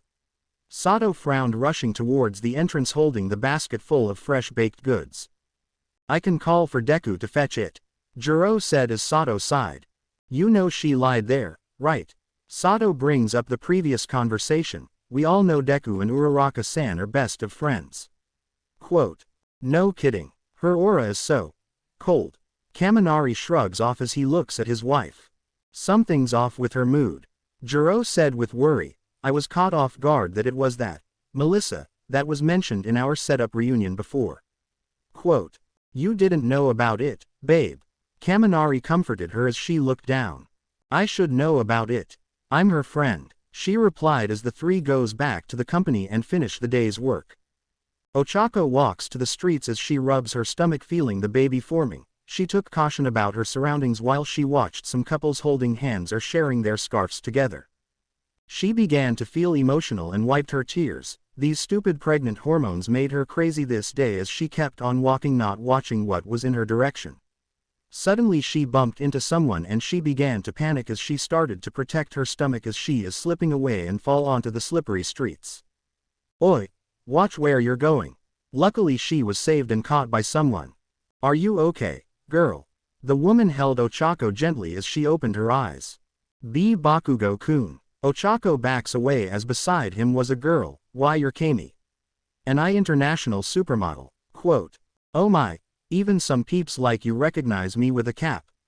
Dang, she giggled as she pulled Ochako up and smiled. What the hell are you doing on your own? Bakugo gritted his teeth as Uraraka only looked down tightening her hold to her stomach. I'm sorry, I doze off in HMPH, she began to feel sick suddenly and looked around where she could puke. OMG girl, you don't look so good. Baka babe, Kami said as she looked at him who without hesitation carried her and took her to a near public restroom. Kami and Uraraka were in the restroom stall as she kept on puking. The worried model watched her suffer and then gently rubs her back. I feel so ashamed. Ochako whimpered as tears came out of her puffy eyes. I didn't mean to ruin your date with B Bakugo-kun. Quote. No worries bestie, you got some nasty sickness fighting right now, she replied as she hands over a tissue. I can't believe I'm being comforted by a supermodel, Uraraka said, which made the two giggle. Come on girl, you don't wanna make Bakugo babe panic. Kami helped out Ochako as they got out of the restroom where saw Bakugo leaning with his arms crossed. You okay round face? He approached her with a mix of irritated and worried faces. She hums as she smiles trying to stand up on her own. You should go check up in a nearby hospital, girl, Kami suggested. Tomorrow sounds good. Quote. I can manage. Thank you and sorry to ruin your date. Ochako was about to apologize but Bakugo hugged her tightly. You scared the shit out of me, Bakugo whispered, which she felt him tremble. I'll call Nerd to fetch you. Quote. No need, I swear I'm fine. She pushes him away as she groaned in pain, wrapping her stomach. Baka babe, you do what you gotta do. Kami interrupted as she wrapped her arm around Ochako's shoulder. Maybe a girl's talk would help her out, okay. Quote. Bakugo sighed as he nodded, glaring at Ochako, then distanced himself to call Deku. Ochako didn't mean to worry everyone and felt so pale than ever dealing with the Melissa thing, and now she just ruined someone's night date. See Kami senpai, Ochako mumbled as she saw her staring at her deeply. Look girl, I can't help but notice you holding your stomach as if you were protecting something, or you are just in pain with all that devil's flow we have every month. Kami then began to drag her into a cafe store, then sat down with her. I know I shouldn't be minding somebody's business, and I'm totes with it, but I can tell ya need someone to talk about it. Quote. Ochako widens her eyes as she tried avoiding contact to her. She can't spill it. It would be so wrong telling someone who was a total stranger to her, yet Kami was genuine and Ochako can tell in her eyes she wanted to help her.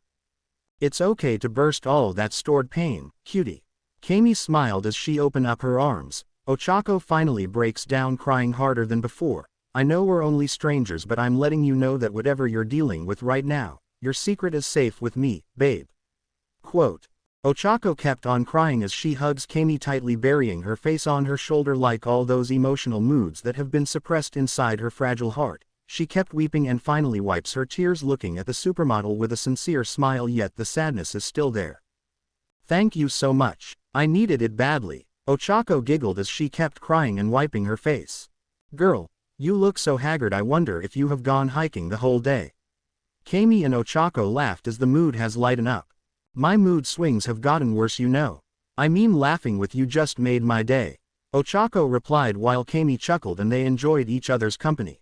We could be besties, you know. Maybe give you a whole other level of beauty hiding in that cute face of yours, Kami said while Ochako nodded agreeing. Maybe when you're available. To be honest, I'm quite flattered calling me cute and all coming from one of the most beautiful models in Japan. I'll give you my phone number. Ochako lends her phone, showing her number as they did exchange phones. Oh babe, can't believe you are so fun to be with. You're so lit, never forget you are also a gem-looking gal, Kami said. Then suddenly a burst door opened where Deku was panting and sweating. It made Ochako look away, not trying to blush. Uraraka-san. He rushed towards Ochako as she began to blush, making her instincts on smacking him. Learn the word personal space, she shouted as the two quarrel and bickering at each other. Don't shout at me when you're the one passing out the streets. What were you thinking? You should have called me if you wanted to go home. Deku pointed to her as the tense argument kept on going. I have my own life. Thank you very much. Besides, I came across Bakugo. She tried to calm down the situation, which made Deku let out a frustrated sigh. Don't you remember what happened yesterday? Some guy's trying to take advantage of you. What if it wasn't Bakugo, huh? Deku's worries led to more argument and bickering while the other couple watched. You know they looked like a married couple. Don't you agree with me, Bakubabe? Kami giggled while Bakugo groaned. I want to get out of this goddamn place. Bakugo pulled Kami out of the store, leaving the complicated couple together arguing with each other. Deku was driving Ochako home.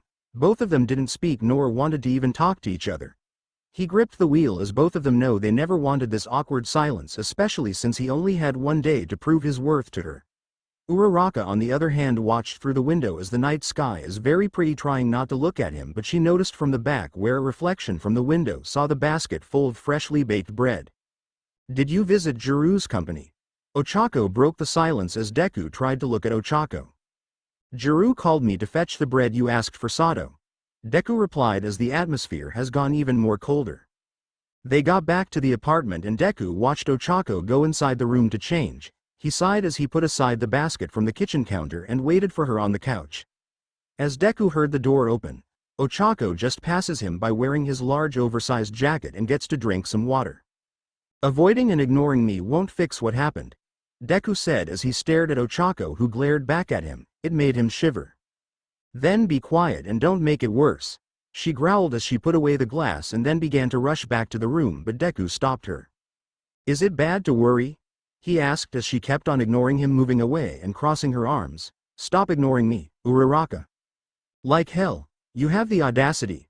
I can ignore you whenever I want. She stomped to the couch as she was really pissed, making Deku follow her. I'm going to be fucking worried. When I just learned from Kachan that you passed out in the streets, it made me think if my efforts weren't good enough, he said as he goes in front of her only to make her look away. I'm sorry if I'm being that overprotective, but can you at least understand what I'm pointing to you? Understand my ass, she murmured as stands up and goes to the room. She was about to reach the doorknob only to be blocked by Deku's body. He began to grab her arms that made Ochako caught off guard as she felt him carrying her in bridal style. Don't make me push to the edge, Ochako. Put me down. I'm not in the mood to listen to your lame-ass excuses. Ochako wiggled only to grip even tighter as she glared at him. Hearing her other name means that he was really serious about trying to fix the argument. I'm not making excuses at all. Then he felt her slap on the face, which had echoed and silence filled the room. Ochako covered her mouth as she gasped, looking at Deku's cheek getting a bit red while Deku looked back at her where she saw her tears going down. She burst on crying, making him panic even more as he put her down on the couch, wiping her tears. "I'm sorry. I'm so sorry for slapping you," she repeated while he kept on comforting and hugging her gently. "I'm fine," he replied as he kissed her forehead as she sniffed, hugging him back. He still felt the sting of the impact, but it wasn't that bad. Does it hurt?" She looked up, still tearing up, and frowns. He smiled, seeing both of them just argue and then get closer. "A little," he said, then pointed his slapped cheek with the finger. "If you want to remove the pain, maybe a kiss?" Ochako pouted as she flustered more as she looked away, still mad about the argument a while ago. It made Deku chuckle silently, seeing her getting even more stubborn than before. "This is blackmail. Do you know how you made me crazy? Just think what would happen if you were left laying down in the streets," Deku said softly as he rubbed her cheeks, which Ochako kept on pouting. "Bakugo was there," she replied as he sighed heavily. "It was supposed to be me who you should be accompanying," he whined, making Ochako look at his face full of frustration. "I can't help but worry more. I don't want to let go," he whispered as leaned his forehead to hers while Ochako began to listen to his plead. It made her remember the alcohol accident. "I'm fine. That's what matters, right?" she said, which made Deku's grip gets tighter and closer together. "Can we go to the hospital tomorrow?" Deku gently pulled away as he looked at Ochako with worry. "Just to make sure you are doing fine. Or maybe there's something stressing you out. Would that make you stop worrying me and panic like a while ago?" Ochako asked back, only to make Deku even more worried.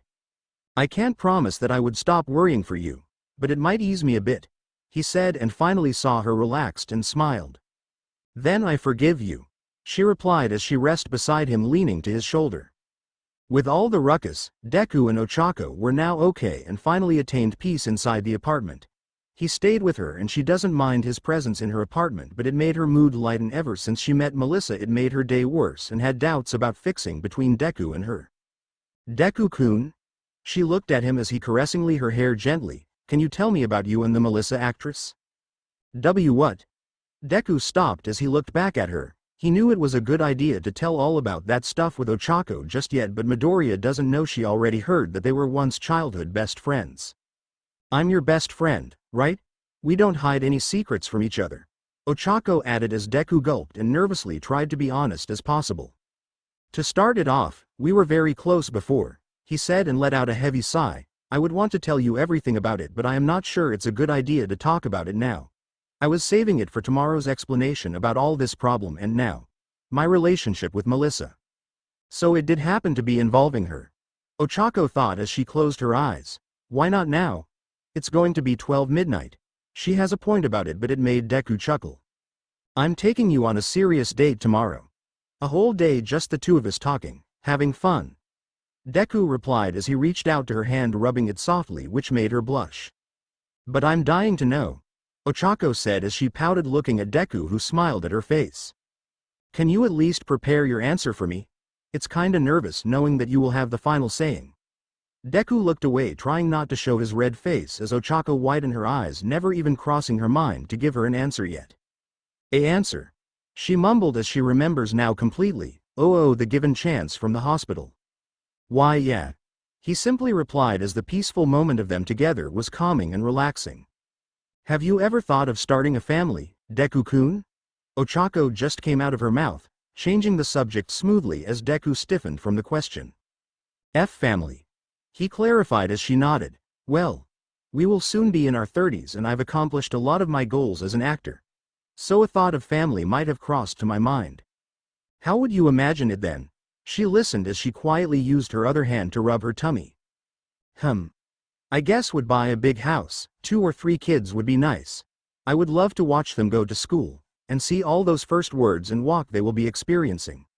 I don't really have a good memory of my dad, but I would try to become their best dad," he mumbled as Ochako giggled, seeing him going into deeper thoughts. "What about you?" "Same as yours, too, silly. Even if I never got the chance to achieve some of my dreams, family is one of my goals too," Uraraka replied as she opened her eyes, seeing Deku looking at her. "A lovely wedding to celebrate with fellow friends, my own family, and a loving husband is enough for me to keep going on." "It sounds like a death wish," Deku said with worry in his eyes. It's not too late to achieve your dreams, Uraraka-san. PFF. Thank you Deku-kun, but it's fine really. She replied as both of them smiled. All this family talk, they thought of them together like a family. Even if Deku didn't know that Uraraka is pregnant with his child, she was planning to tell him about it. Eri, he blurted as Ochako made a confused look. Eri, she asked as he chuckled. I would like to name one of my kids Eri, meaning blessing. He said as Ochako blushes more while looking at Deku, who has a genuine look, cause I'm blessed to be called as his father. Quote. She felt it, the warm again. The feeling of wanting and her hormones start kicking as if the baby is listening and loving the name given by their real father. She began to tear up once again and Deku panicked and apologized 1,000 times. Uraraka wasn't sad this time. PFF. I'm not sad, she assures Deku as he gently wiped her tears rolling down her cheeks. You looked so grateful as if you want a child. Quote. Deku stuttered as his face is so red, making Ochako giggled. It's just an imagination to begin with, seeing myself what I would do as a father. Naming a child is one of the most memorable things that would happen in our lives, right? Quote. Little did he know, Ochako convinced even more to tell him. Maybe it's the right time to address the whole pregnant thing with him tomorrow. Would it be worth it just like before? Wait. Breakfast is an important meal of the day. Deku was being dragged by Uraraka, who they had their first serious date in the less crowded place spot he reserved. Can we at least eat first? Quote. Oh come on. It's been a while since I visited a beautiful beach. I was a little girl before. Ochako pouted as Deku felt even more nervous. We will go to the beach if you have food inside your stomach and visit the hospital first, remember. Deku said as Ochako crossed her arms. HMPH. Fine. I want mochi for breakfast. She replied, which made Deku rub the back of his head anxiously. What about a full meal bento instead? He suggested as the two came into a store to buy food. After eating breakfast together, they finally made it to the hospital for an appointment checkup, which it was no doubt. Dr. Chio was the one who will be taking charge of Uraraka's condition and checking up permanently. She was relieved it was her, but Ochako hasn't yet told Deku about the whole pregnancy situation, which means she needed to inform immediately about it with her doctor.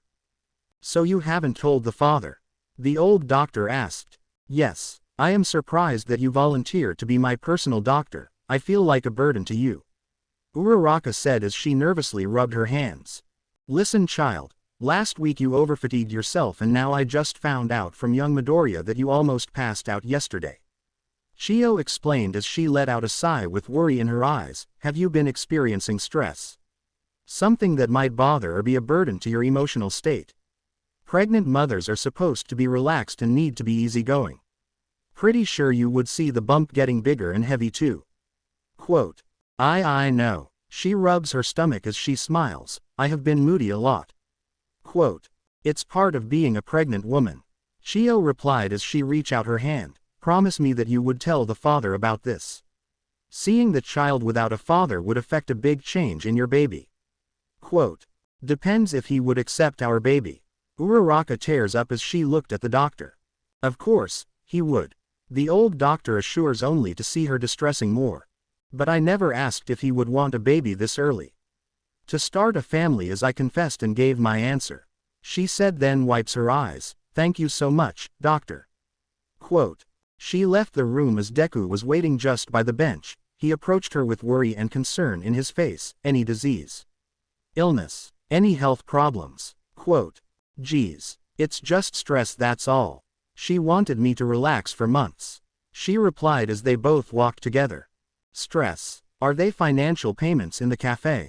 Or maybe the rent? Is it not enough for you to buy 3 meals a day?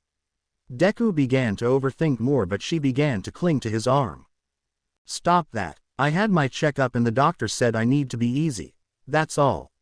Ochako kept on clinging to him, which made him blush and pull her closer. I can't help but worry. Deku replied as he kissed her forehead, making her cheeks burn up. I'm alive, so stop worrying now. She giggled as she gently pulled his arm, making him wind. Alive yet you pass out. That's a sign of you getting even more sick. He pouted as they finally out of the hospital building. Now we go to the beach. She exclaimed as she looked ahead with a shocked expression. Beach party, Mina added as the girls celebrated while the boys smirked wearing their sunglasses. Why are you guys here?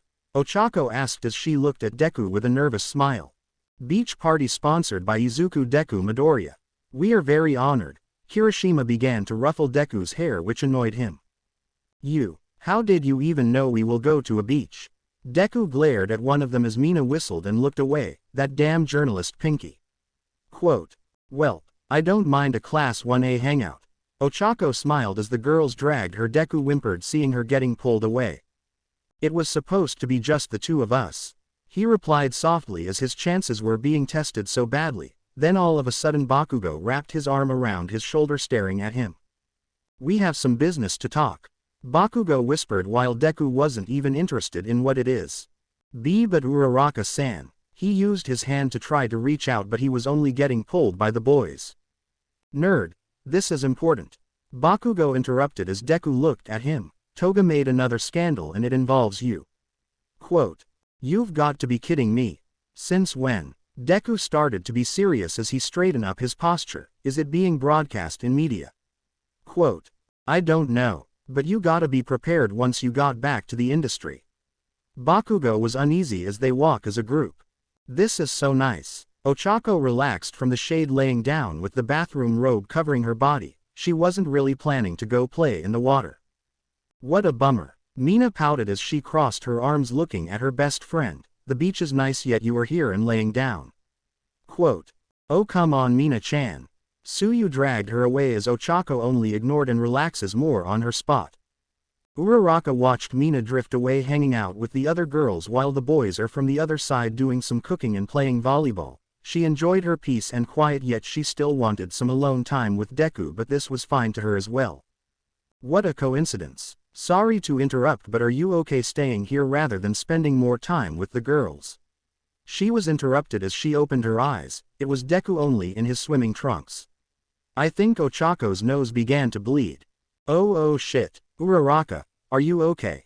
Deku panicked as Ochako somehow tried to stay strong and avoid what was in front of her by looking from the right. Sorry it's kinda hot that's all. She looked away as her cheeks had gone redder than before. Hot, Deku said as he processed what she just said and it also made his cheek red as well and back away for her privacy. Sorry about that. Quote. Who's hot, girl? Then interrupted by Kami who behind her was Bakugo groaning while crossing his arms.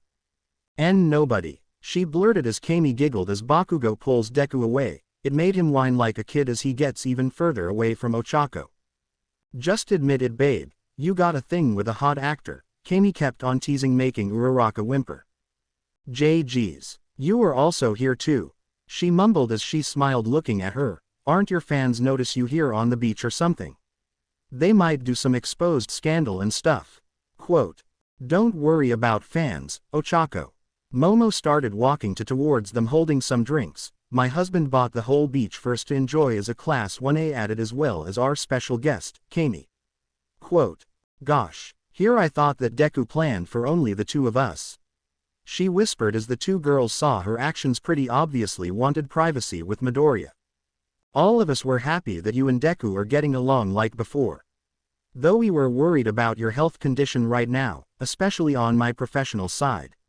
Momo said as she looked at her friend. You look paler than before and have you been eating less than before cause you look like you lost a lot of weight this past few days. Quote. I'll tell you about it once the whole problem facade in the past is over. Ochako said as she smiled at her friend. Your friends are wicked to hang out with. Kami replied as she sips on her drink. This had been the most relaxing vacation I had in my entire life and gosh I am so glad we bumped each other last night, Ochako babe. Quote. Gosh, I'm quite flattered, Ochako said as Momo giggled. The whole group had a great time and it was time for lunch which the boys cooked and were proud to serve to everyone. All the girls were surprised at how the boys did all the food preparation and cooking as they enjoy their time in the water. Gosh honey, I never knew you could cook, Mina said as she eats some good grilled barbecue. I only helped out with the preparation, babe. Kirishima said as he shyly looked away rubbing the back of his face. Mina only giggled and kisses his cheek. Oh my Tokiyami-kun. Those look so good. Suyu began to drool over the salad as he served her some on her plate. "Here and eat up for me," he replied as both of them enjoy their own meals. "Yay." Kaminari does his thumbs up as Jiro laughed seeing his husband looking dumber. He did accidentally electrocute himself to turn the generator on. "What the hell happened? All of you extras are so dumb with this shit." Bakugo groaned as he initiated the proper way of serving the food. "Bakababe, just chill, enjoy the time we have together, like totally a family trip vibes here." Kami hugs him from behind as she giggled seeing him grumble. "Somehow I have forgotten to bring some alcohol," Mina said out loud as she nervously scratched her head. "Sorry guys, hee."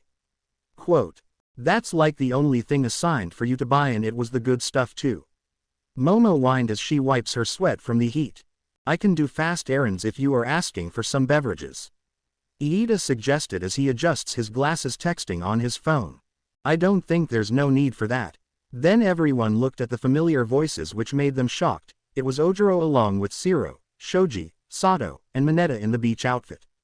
"I took some time to bring some desserts for the occasion," Sato said shyly, holding a box which the girls glimmered their eyes with excitement.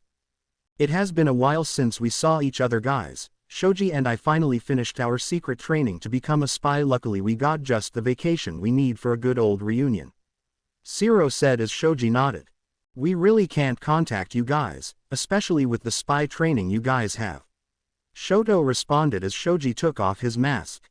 "We convinced our agency to have this time before we start our first real mission," Shoji said as Shiro grinned with a thumbs up. "Ooh, Mineta is here too." Hiroshima pointed at him, which Mineta snickered. "Tisk, I wasn't informed." Then Iida gave a call early this morning about the beach party. "So I ain't missing out on beach babes when it comes to beach and girls combined." He smirked as he removed his polo seeing his bare chest wearing sunglasses. "He's such a pervert," the girls replied as they shrugged and continue enjoying their lunch. "Ojiro, I thought you couldn't make it." Hagakure pounced on him and smiled. "I ain't missing this moment, especially when you're there," he replied, and both of them giggled and had a romantic moment. "You, get a room already," Mina shouted as the couple blushed. "Oh, don't be bitter. It's not like you wanna find a room too with Kirishima," Ochako said, which Mina playfully slapped her arm and pouted. "Ochako-chan has a point," Suyu agrees while Mina blushes even more. "That's just unfair," Mina whined as she crossed her arms. "You picking on me, yet both of you have your own boyfriend to deal with too." Quote, "Ah yes, speaking of boyfriends. We are all here for the outcome between Ochako and Deku." Momo joined the conversation as the girls looked at the poor Uraraka who was blushing crazy. "Oh oi. Now, first of all, it was supposed to be me and Deku. So all this time the reason you are here is because of that?" Ochako asked as all of them nodded in sync. "Still hoping which one of you two makes the move." Jiro smirked as she eats some chips. "Shush, let us support our hopeless friends like you and Deku to just get over it and be together," Mina said as she smiled. "You know how long we waited and still hope to just confess to each other." Quote, Ochako began to doubt as she looked at the boys, seeing Deku being all nervous while the boys were interrogating him. It made her smile as she watched him all cute and panicked. That's what the old Deku she knew in high school. "I doubt that he would actually find me interested to marry or even love," Ochako mumbled as Suyu, out of nowhere, just slapped her cheek. The girls were shocked, even Kami, as Uraraka looked at her friend Suyu who was tearing up, letting out her frustration, and tried to wipe all the tears.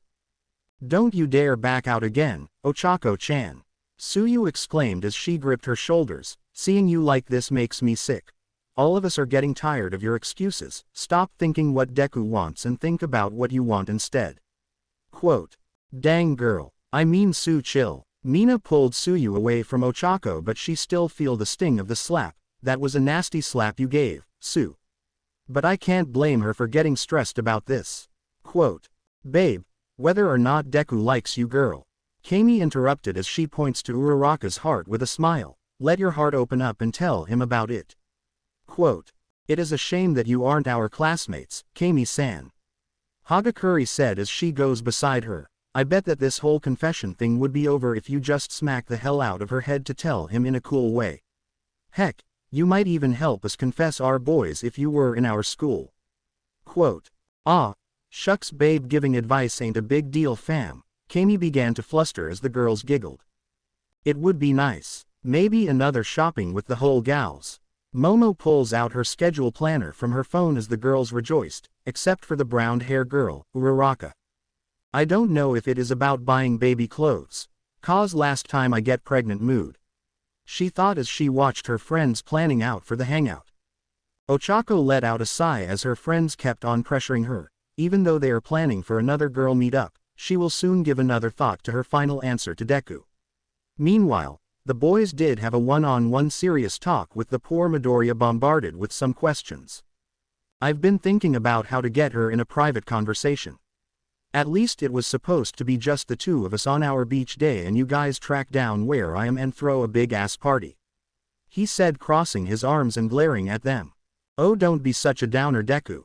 We are all here to support you, man. I mean, I can't believe after so long you two are now finally getting that sweet ending. Kaminari said as Kirishima nodded with a smile, wrapping his arm around Deku. I mean, it depends on Round Face to actually accept his feelings now. Bakugo replied as he looked at Deku, you know how long she kept it. Just for your dream's sake. Quote, I know. That's why I'm taking this seriously and taking this relationship between me and Uraraka-san to something bigger. Deku smiled as he twiddled his fingers, imagining himself going home with Ochako every night. Uraraka-san is somehow going to be put through a lot of your issues regarding Toga. Iida added, which it made Deku's face shift to worry. That goddamn woman. I don't know what's her problem and somehow she really likes seeing me in the press conference for an explanation. Deku let out a frustrated sigh as he looked from the girls far away from them, maybe after dealing with this Toga situation. Quote, no. Mineta stopped Deku, making all the boys look at him. Deku. You'll regret it if you don't do it now. Quote, but Toga would just ruin it and I can't handle another. Deku panicked as Shoto gripped his shoulder. We are here to back you up. Todoroki replied as he tried to calm Deku down. Besides, Round Face ain't dumb when it comes to scandals and shit. Bakugo added as he looked up. She rather listen to your side of the story than hear some gossip about strangers around here. Quote, alright. Deku still doubts as he began to overthink more silently as his stare was too intense to look at. Well. Overall, this talk about Uraraka and Deku, when are you gonna make the move and talk about your problems to each other? Shiro changed the topic and Deku nodded as he smiled. After all this unnecessary party you guys made for me and Uraraka-san. Deku murmured, hopefully I don't fuck this up. It made Bakugo laugh as he smacked the back of his back, causing him to fall and tumbled on the sand. Ha ha ha ha ha ha. I can't believe I still beat you for getting a girlfriend. He smirked as Deku showed a confused look, at the same time nervous shrug at him. It's not a competition, you know, Kachan. Deku responds as Bakugo still holds a smirk on his face. TCH. You just don't understand, huh? Once you got a girlfriend, it would be a pain in the ass. I bet you don't know how to woe Round Face even with all that fame and money you have. Bakugo then gets smacked by Iida as all the boys let out a sigh. Is this how you give tips for Midoriya? I mean, it's not a big deal and all, but Ochako ain't a woman who would be picky of something. Todoroki said as he crossed his arms. At least don't make all girls in general that picky. Kirishima added as Bakugo let out a growl as he rubbed his head where Iida smacked him. I am just giving him a heads up so that Deku here doesn't mess it up like last time. Bakugo blurted as he looked away. Admit it, you care for Midoriya. Kaminari teased as all the boys chuckled, which led Bakugo to strangle Denki in the process. Midoriya laughed as he watched his fellow classmates having a great time. He looked again at the girls when he saw Ochako leaving the group. He has the move to approach and have a meaningful speech coming through his head. Deku has rehearsed it like how he rehearsed all the lines in his work, yet somehow the difference is that he's nervous as fuck about what Uraraka's answer is. It scared him and it made him anxious that the future that was made up in his mind would collapse if she didn't accept it. He waited as the sun goes down and saw the opportunity to actually get a glimpse of Ochako all by herself on the near shore. He couldn't help but admire her smile and the wind blowing with her hair flowing by. He was so oblivious to look at it before, and now he's not backing out on his choices. You're here, Deku said as he goes beside Ochako, who looked at him. You made me worried there. Quote, PFF'd. I'm not going anywhere, you know. she replied as she giggled. You leaving in my sight scares me. He mumbled, then grabbed her hand gently. Uraraka looked at Deku as he kissed her hand, making her blush as she quickly moved it away from him. It's not that someone who would kidnap or kill me. Quote. Deku smiled as he chuckled, seeing Uraraka's face all flustered and being all hard to get to him. He accepted the challenge. So about the talk, he said as both of them looked at each other. It's the last of the week, so. Quote. Who will be talking first then? She asked as she bites her lips, feeling the tension. Well, I have a lot of explain. He said as he looked from the horizon, watching the sun setting while Ochako looked at him. I need to explain why I left without an answer. I need to tell you about my relationship with Melissa. Why I kept it from you and everyone. Quote. Then he looked at Ochako with sadness as he reached out with her hands. Why I never chased when I knew you had a feeling from me. Quote. Deku-kun. Ochako rubs his hands, trembling as tears were coming down his cheeks. Uraraka. You don't mind if I go first? He smiled as he tries not to hold back his tears. Ochako was willing to listen to him as she nodded in response. Tell me about it, you crybaby. Quote.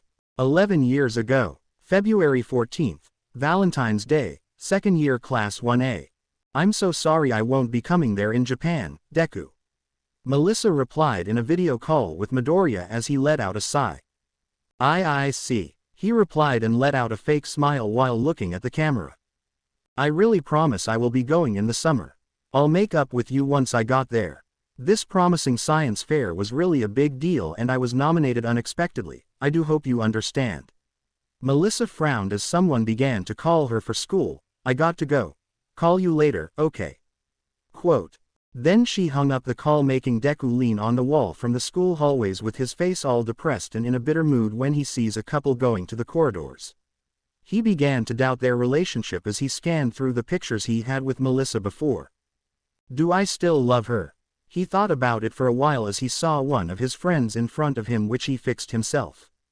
What's with the sad boy face there, Midoriya? Shoto asked as he was with Iida and Bakugo saw them, which made him join the conversation. Oi, what's this? Is the nerd that awful to look at in Valentine's? Bakugo laughed as Deku smiles as he stands up. Sorry for making you worry, guys.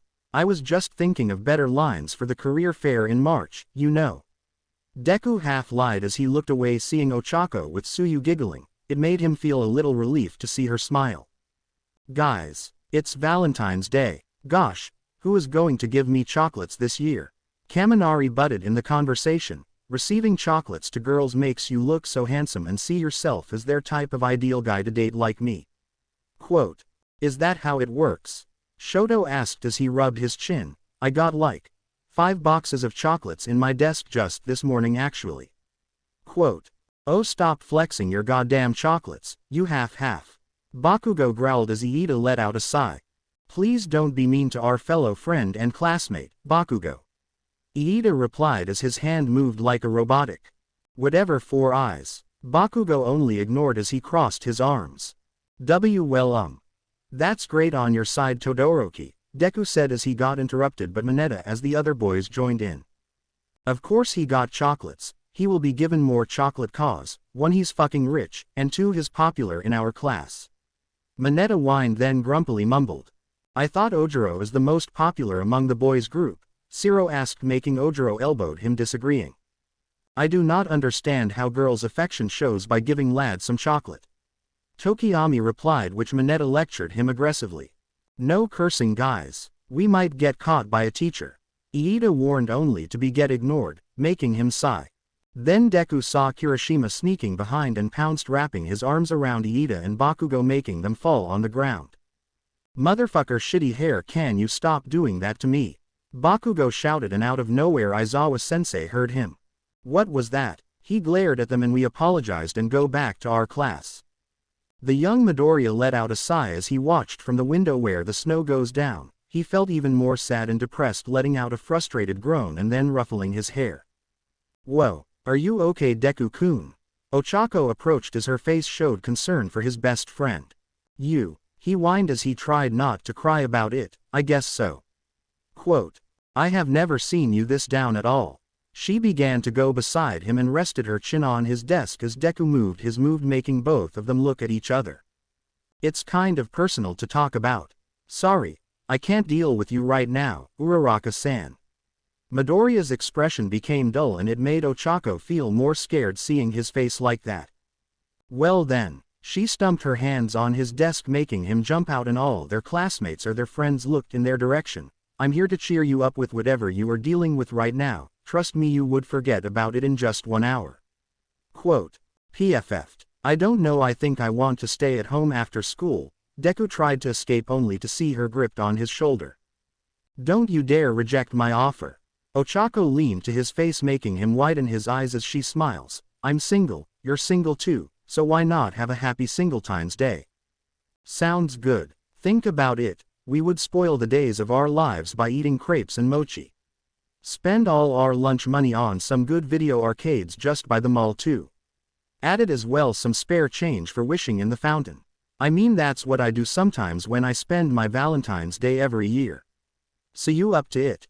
Out of nowhere, Deku laughed while Uraraka pouted and crosses her arms. I don't know about your term, Singletime Day, girl. Mina joined the conversation as she smirks, elbowing her. I mean, you two can date together if you want. Nonsense. Ochako yelled as her face is all red as she panicked. Me and Deku are best friends. Why would you think of it that way, Mina? Quote. Oh come on, lovers started off to be best friends, you know. It's a thing in teenage love, Ochako. Mina said as it made her flustered and embarrassed. Deku watched them as Ochako struggles to not make a deal between her and Midoriya being couples, which made his foul mood disappear and had forgotten about Melissa. Oh, I made you laugh, Deku-kun. Ochako pointed at Deku, smiling and making her jump with joy as well. You two are debating that isn't something big of a deal, to be honest. Deku replied as he was interrupted. So you wanna spend it with me later after school then? Ochako's eyes were pleading and Deku can't help but accept her goofy offer, making him nod. Hey, our argument ain't over yet, Ochako. Mina yelled, only to be received a tongue sticking out from Ochako. Like I said, there are a lot of reasons that Deku and I are only best friends. Ochako pouted as she looked at him. I mean, you agree to that, right? Quote. Deku thought about it. He and Uraraka get together as a couple. It only made him shrug, letting out a smile. Yeah, best friends forever. Quote. Or is it really best friends till the end?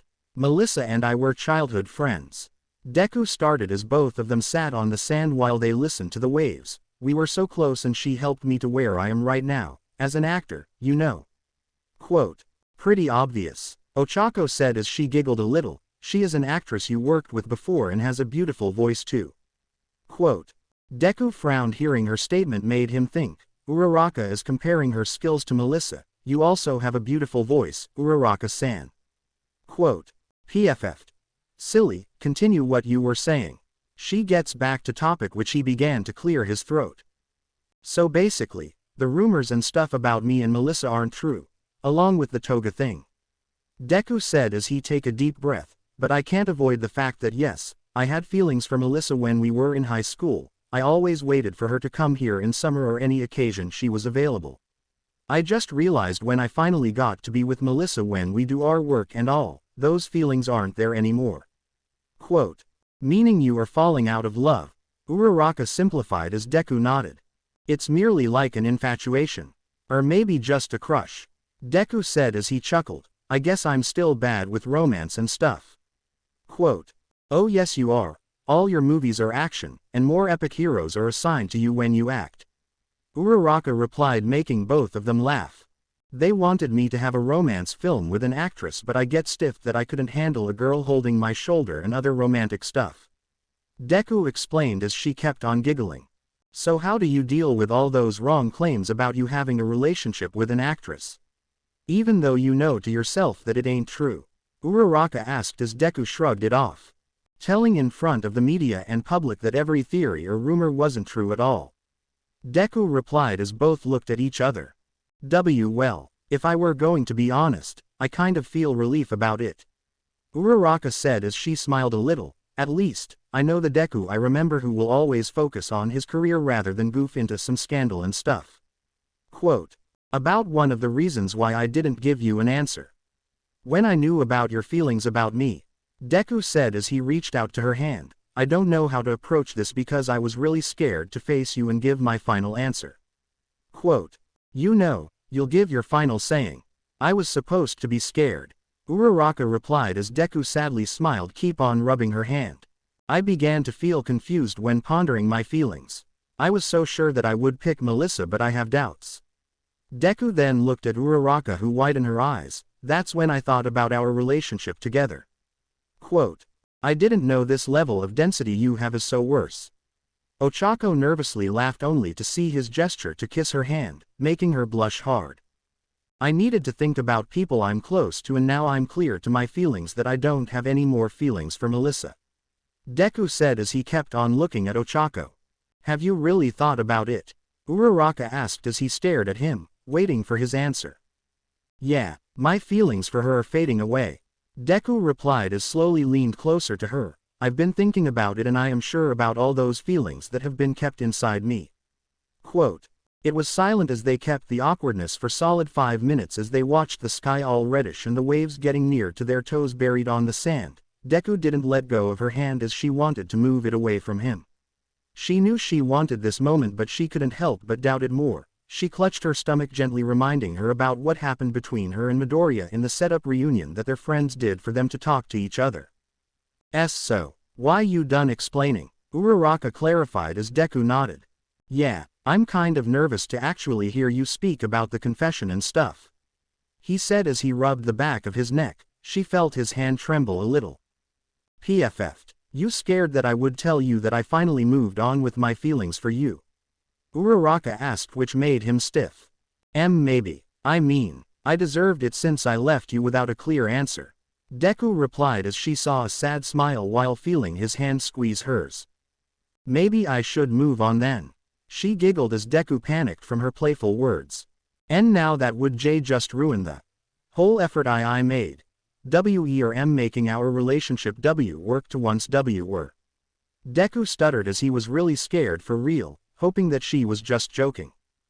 Just kidding. Ochako stick out her tongue, making him sigh in relief. Thank the stars it was. You've been giving me a lot of heart attack this past few days, Uraraka-san. Deku mumbled as he began to pant, feeling more anxious than before. It was silent for a minute and he began to see her move, hugging her knees while looking down at her feet covered with sand. See, can you pretend for a while that you never actually knew I had feelings for you? Quote. Deku hesitated at her request, but he trusts her and let out a smile. Okay then. So, Uraraka-san, what are you going to tell me? Quote. PFF'd. Ochako giggled as she watched him pretending. It was considerate for him to do her favor, making her fall in love once again. I know we've known each other for a long time, and what I am about to tell you ain't our typically goofy joke or anything you could think of. Quote. I've been waiting for an opportunity to tell you. To say these feelings that have been kept inside me, which is why I tried to find the courage being here in front of you for 5 years. I wanted to find the right time, and if you are wondering why I'm not as successful as our classmates, that's because I have supported your dreams. Uraraka looked at Deku as she smiles while he admired the light reflecting on her face. It's stupid, isn't it? So all this time I had just to support your dreams while I have my own time and opportunity to have a successful cafe business or become a famous singer. I can't help but to reach out and tell you with the built-up courage that I've been saving up that I love you. I fell in love with you, Deku-kun. Quote. Both of their faces were flustered as the gust of wind blows more, with the waves splashing their feet with the sand. Uraraka shyly looked away while hugging her knees tightly.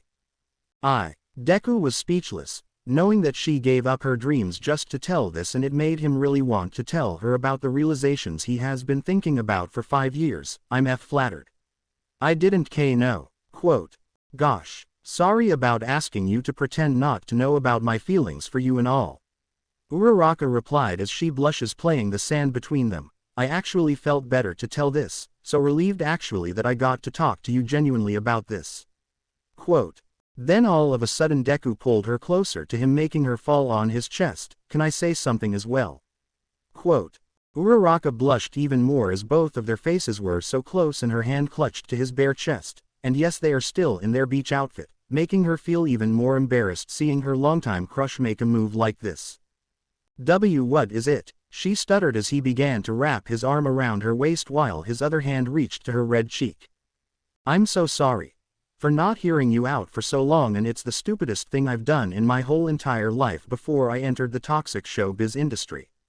Deku looked at her deeply as he kept on caressing her cheek, leaning to, I'm sorry for being so blind, so foolish to just learn this past week that I also. Izuku I knew that it was you. The moment ruined, making Uraraka pull away as he was getting pissed, looking from behind who was calling him out, none other than Melissa Shield. Oh, Melissa. Deku tried to keep his composure, looking at Ochako, who seems to also bother, making both of them stand up at the same time. Oh my, I didn't know Uraraka is here. Melissa smiled as she clung to Deku. Did you guys know each other? Quote. She's my bee. Deku was about to answer only to be cut off by Ochako. We're just close classmates. Her tone was cold as he looked at her, worried. We just somehow bumped into each other here at the beach. Quote. The atmosphere has gone thicker and the infamous actor Deku lost his chance to confess his feelings to his Ochako Uraraka. Melissa. What are you doing here? I thought you were in America. Midoriya said, then suddenly she hugged him. Didn't I tell you I was called here in Japan to record some songs for my upcoming album? She exclaimed as she pulled away, looking at him. You've been enjoying your 1-week vacation. Uncle Mike told me you'll be coming back for a shoot with me soon, so I was wondering if you got the time to. Melissa. I kinda be busy right now. Deku stuttered as he looked from behind, seeing Ochako, only to smile at both of them. It's fine. You guys seem to miss each other. Uraraka replied, trying not to hint at any pain or jealousy inside. But Uraraka-san. Deku began to reach for her hand, only to get pulled again by Melissa, squealing. Well, we can talk later, Izu-kun. Sorry to call you out of nowhere because I have so much to talk about, like how our parents plan about me and you. It got me excited that you asked me about this too, Melissa said, which stiffened his body while Uraraka smiled, even more, hiding the pain tearing her heart apart. Oh, are you two planning something important? Uraraka asked as her tone was monotonous. It's about the role for our first romantic movie together. Melissa was confused as she looked at Deku. Have you told your friend before? Ochako. It's not what you think, I swear. Deku pulled away from Melissa's grip to go beside his best friend, but it was too late, only to be received a slap on the face. It hurts more than last time she slapped. How dare you? All those words were a lie. Uraraka was about to tear up as she slowly backed away while Deku kept on approaching her gently. Please, you got it all wrong and everything I said wasn't a joke or a lie. You got to believe me. Deku begged as tears were going down on Ochako's face. Don't come near me, Uraraka muttered, then feeling her pregnancy mood swings kicking in as she walks away, running faster, and it was too late for him to grab her. Uraraka-san, please let me explain. Deku shouted as he has torn up from the blonde actress. She kept on going and the weight gets heavier. Ochako. Quote. Did I mess this up? Melissa said, then seeing Midoriya breaks down and tears kept on going down his cheeks. God damn it. Why you let her go again? Deku repeatedly muttered to himself, then gripped on his chest, feeling the pain. I love you, Ochako. Quote. Izu. Melissa felt guilty as she began to move faster, trying to catch up with Ochako. You call your friends, Izu-kun. I'll try to stop her, okay. Quote. Deku wiped his face, nodding and breathing slowly as he took out his phone, trembling as he makes a phone call for Bakugo, and then started to move back to their spot with his friends. Uraraka ran as fast as she could, knowing it would hurt her even more if she let herself hope again that there is a chance for Deku and her to be together. Some childish assumptions get through her head and she immediately clenched her stomach in a protective stance for her baby's safety. Finally, she got back to where some of her friends are cleaning up their place. She wiped her tears and breath slowly while looking down, avoiding eye contact. Ochako-chan. Suyu approached her. Midoriya isn't with you. Quote. He got an emergency call. He stuttered as she began packing her stuff on the bench, trembling. Uraraka, are you okay? Momo noticed her shaking and she knew something was up.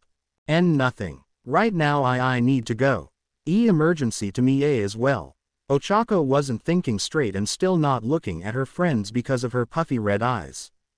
Girl, we can take you there if it's that important.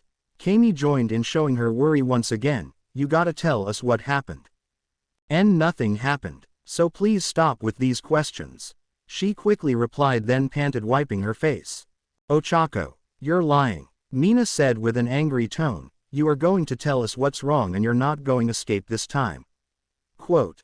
Mina grabbed her tightly as she looked at Uraraka, which surprised them, seeing her eyes all swelled up from crying and her face is all messed up. Ochako pushed her, causing her to fall, and started to run.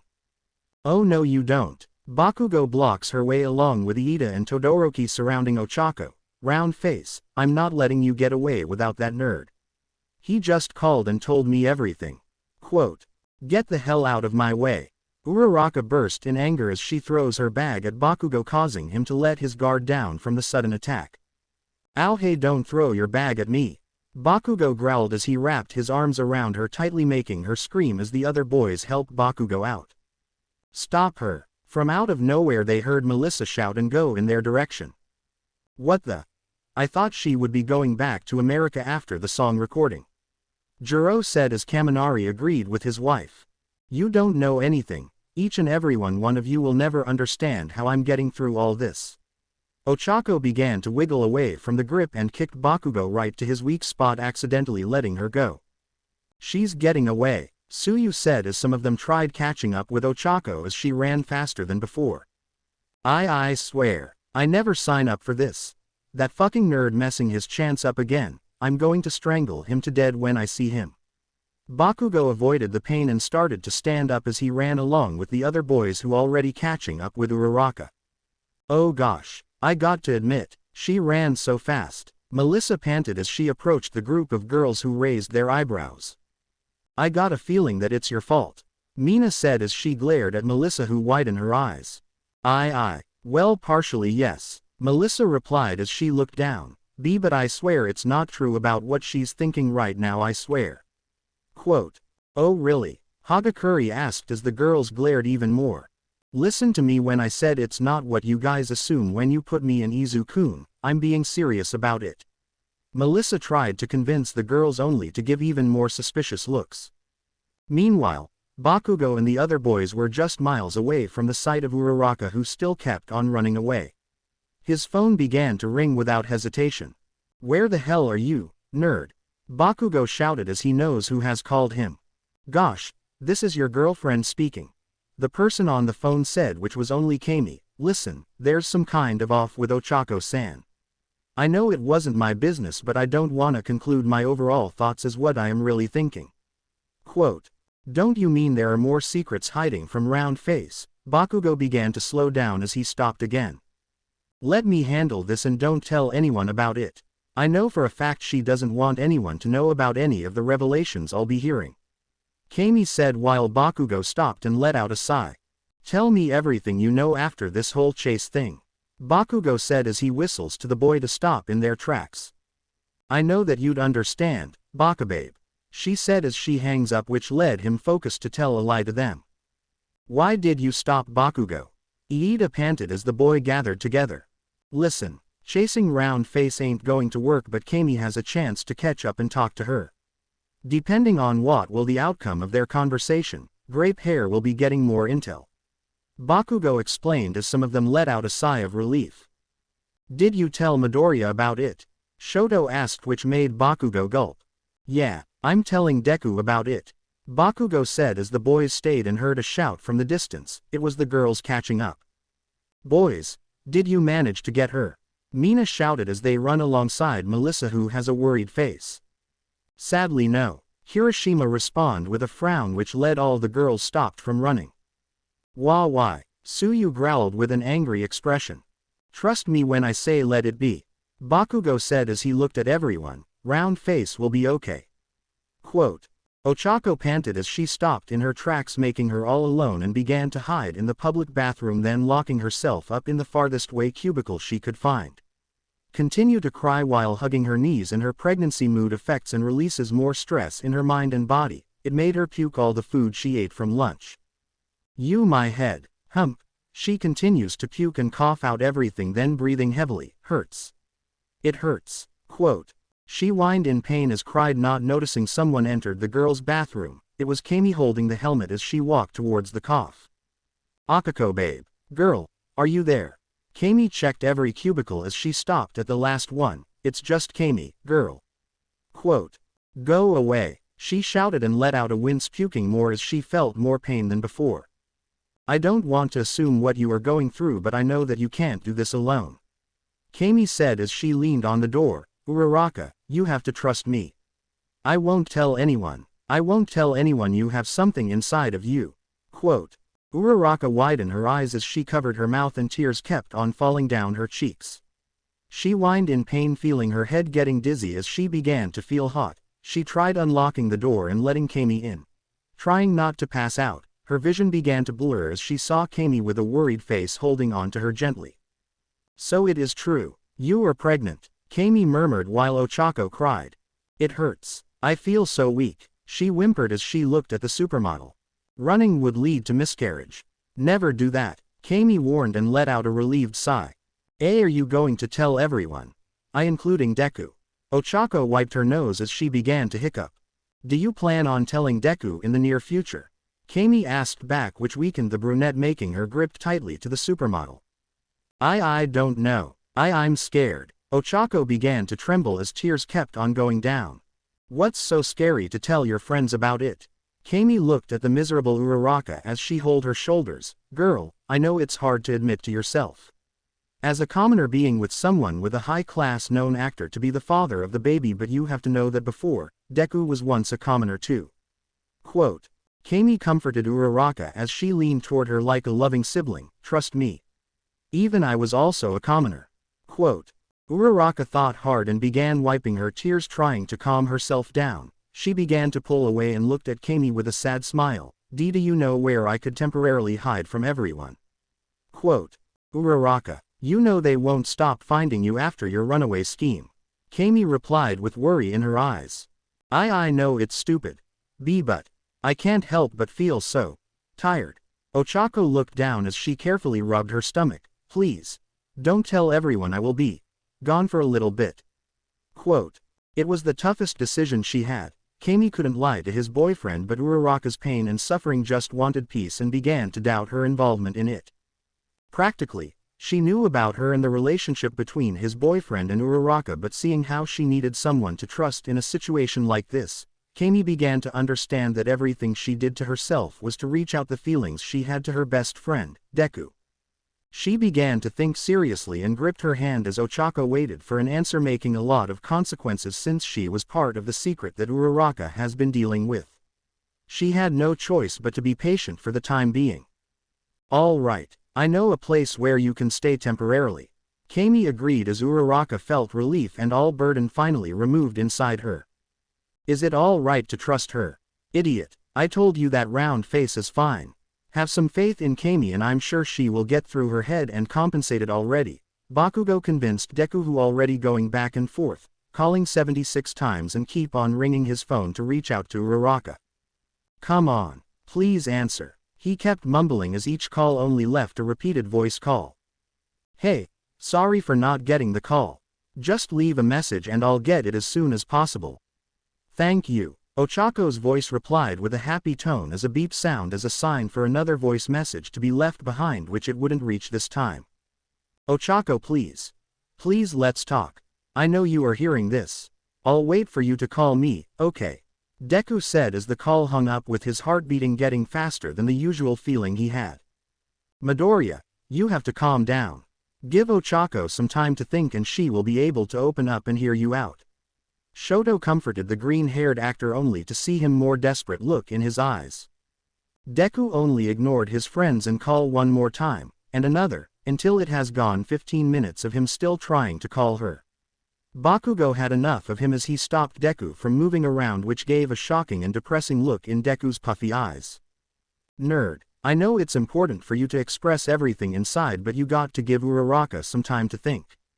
Bakugo kept gripping his shoulders, which Deku panted and finally looked around, seeing his other classmates with worried faces. Everyone is also worried, Deku-kun. Suyu approached with a sad face. It's just. You had the wrong timing to tell between you and Ochako-chan. Quote. Deku wipes his face from the tears building up as his hands began to shake from nervousness, fear, and anger from himself. Melissa saw his childhood friend struggle as guilt began to grow and develop, which made her frown. Deku finally got to calm down only to stare at his phone waiting for a call, an answer to his 100 voice messages given to Ochako. Izu-kun. Melissa goes beside Deku as he looked at her with pain and sadness in his eyes. He straightens up, putting aside his phone. I know I made a lot of mess. Super big mess this time. Melissa looked down as she gripped her bag tightly. It's kind of funny that you got into this situation. A pretty smart person like you couldn't deal with such love-problematic confession. Quote. What are you trying to do now? Deku replied with a cold tone, making Melissa gulp as she tried not to get nervous. I know that after this vacation, we will go back to our hectic work, and I don't know if your friend Uraraka will be able to get the chance to hear you out. Melissa replied as she looked down, gripping even tighter and closing her eyes. You wouldn't mind if you could give me one last chance. Quote. Deku looked at the actress, shocked and in disbelief with wanting the girl he had once loved and awaited. Melissa. I know that our relationship between us has been, well, not like it used to be. Quote. I know it's selfish of me to take you away from Uraraka, but the two of us haven't gotten that dream we wanted before. I still dream of it, you and me to be actual couples in real life. Melissa said as she, not trying to be desperate but instead becoming more open to him as he listened. I was oblivious. I have been noticing your patience and your call every night when we were in high school and. Melissa. Deku stopped him as she flinched, looking at him, seeing his sorrowful eyes. I'm sorry. Quote. She bit her lip as her hands began to shake, then without a doubt hold his hand, trying not to cry. It's not too late, you know. We can go back to where we used to hang out. Or we should go to the beach we used to swim in before with Uncle Might. I will wait for you. I'll give you everything you want for us to be together in. You should have done that before you've prioritized the school competitions and activity sidelines you've gone for the past years, you know. Deku replied and removed his hand from hers, showing a sad smile. But Uraraka stole you away from me. I realized it too when I took care of her. Quote. Melissa frowned as she looks down as both childhood friends had an awkward atmosphere. When did you realize? Melissa asked as Deku sighed and goes back to his phone waiting for a call. Since I started having doubts about pushing the promise we had. Deku said as he looked at her. You should have come every holiday when you get the chance, but Uraraka has been there many times than you have. Quote. I see. Melissa said as she looked up to the night sky. I was really a pathetic girl to be admired with. Quote. No, you aren't. Deku responded as he stands up. I admire your confidence in being who you are now. I just wished that I could have told you earlier rather than involving you in the situation I am in right now. Uraraka has waited for more than me, enough to see me more successful than her. Quote. Melissa smiled as she fixed her hair. Finally, tears came out of her eyes. Not the typical acting she gets to cry like this, but it hurts inside for her to continue to be there for her long-loving childhood friend. Deku turns around as he faced front of her, then suddenly bowed at her sincerely. Melissa, thank you for everything you've done. I'm sorry that my feelings for you before have faded away and I never got the chance to inform you or explain it early. Deku looked up with a sad smile. I never regret on loving you. But Uraraka made me feel more special and supported me as you do. What makes you two different is that she becomes the source of motivation and dedication to bring my daily life happiness, and no matter the cost she will accept me for who I am. Quote. Deku stands up and finally makes his leave back to his fellow classmates, leaving the lonely Melissa alone gazing at the stars in the sky, sinking all those words Midoriya said, making her wipe her eyes.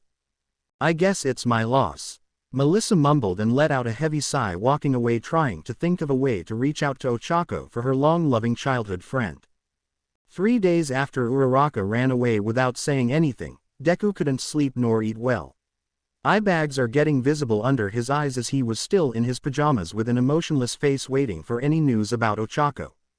I'm back to visit again. Midoriya. A voice was heard and it was Iida in his suit going to work, checking for his friend's condition.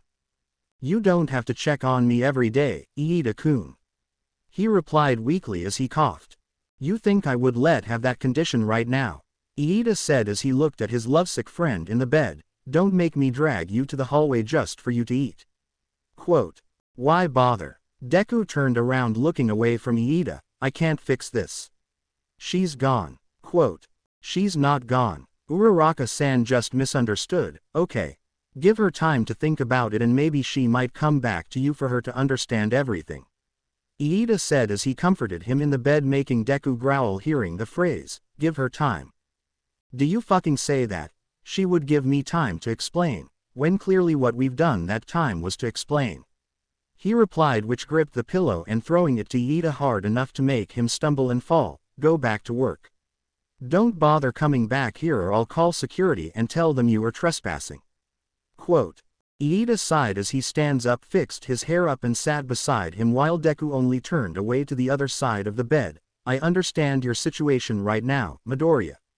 It's hard to convince a girl for you to explain what just happened, and seeing the happenings makes them afraid to confront you and hear things that could go overboard.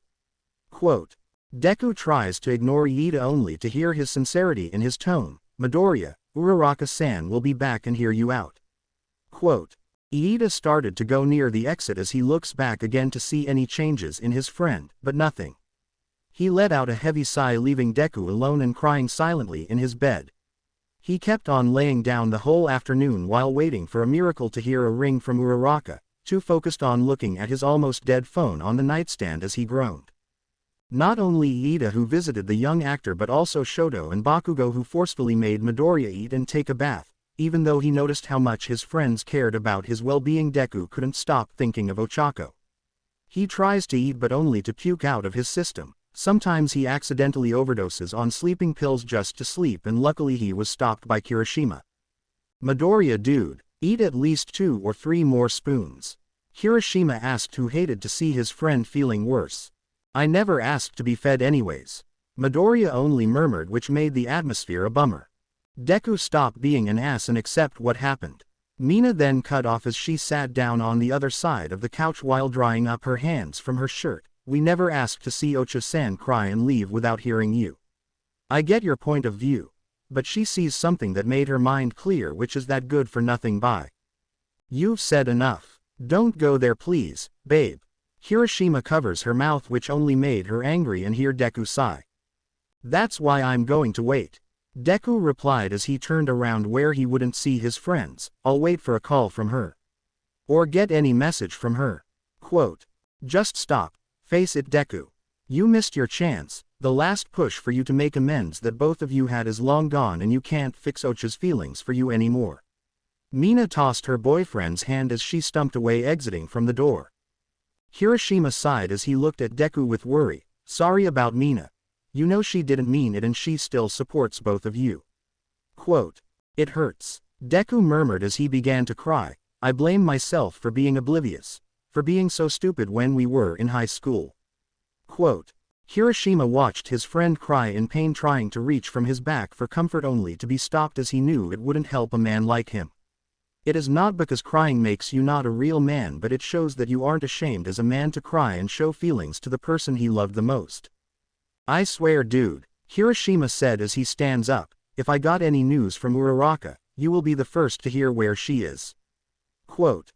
Deku sniffed as he wiped his face, getting puffy eyes from crying, hearing Kirishima's footsteps farther away and the door closing. Deku gets off the sofa, wrapped up with his comforter blanket from his bed, and looked through the wall of glass, admiring the view full of moving cars and tall buildings, feeling that numbness, all alone in his cold and empty apartment. Are you okay, girl? Did you sleep well with the baby in your tummy? Kami asked as she was holding some homemade cook then served to the dinner table. Ochako, who was been missing for a week now, tried to take it easy and not think of any stressful situation, but Kami made her feel safer and secure in a temporary home that she suggested. From her point of view, her house is pretty simple and chill to stay in, and it ain't that fancy like other famous models who had 3 stories high and a big pool. Kami made sure that the house ain't gonna be bombarded by new reporters or stalkers that could be sneaking through windows. I slept well, thank you for asking, Kami-san. Ochako said as Kami gave her a plate full of breakfast meal and fresh squeezed orange juice. Oh please, Being a pregnant woman is a big deal and you've been eating a lot of meat rather than healthy veggies, Ochako babe. Kami replied as she sat beside her at the dinner table watching her enjoying the food on the plate. I had no time to make proper plans to buy food. I was going to start planning after the beach party.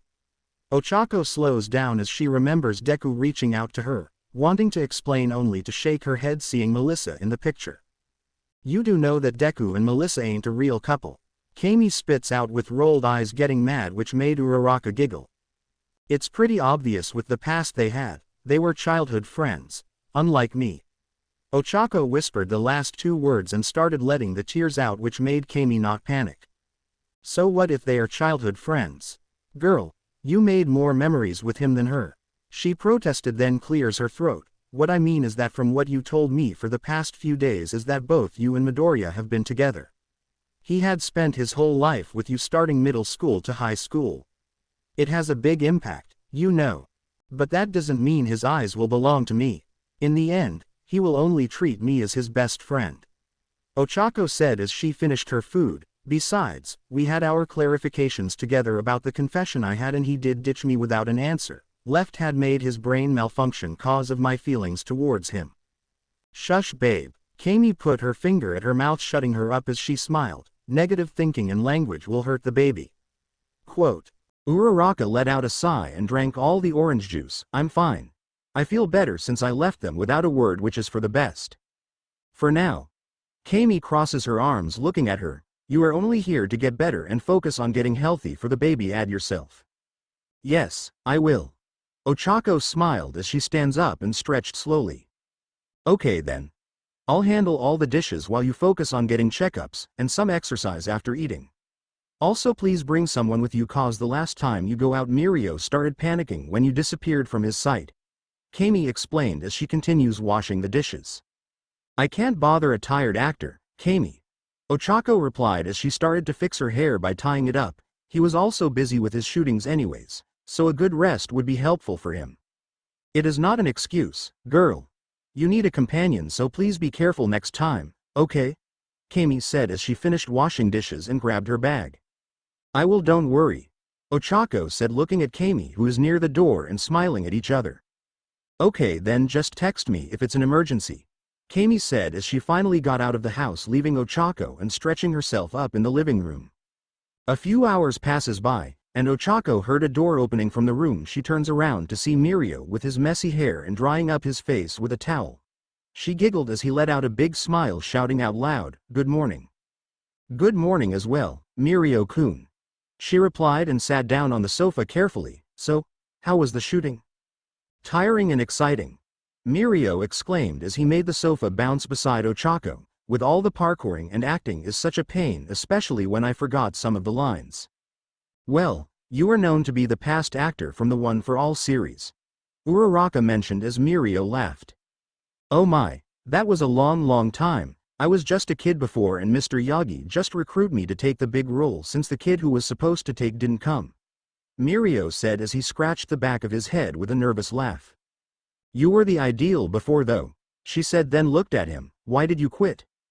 Mirio looked back at Uraraka and let out a smile as his finger pointed at her belly. I wanted to spend more time with my baby and wife. I love Hato more than anyone in the world, and it's an instinct for a man to protect the one he cares the most in his life.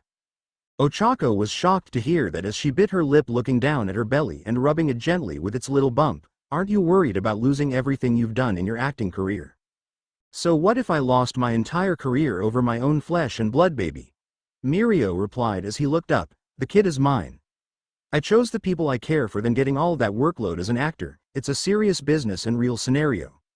Unlike in acting, where how many times you get mistakes on your lines, roles, and scene you get around to fix it.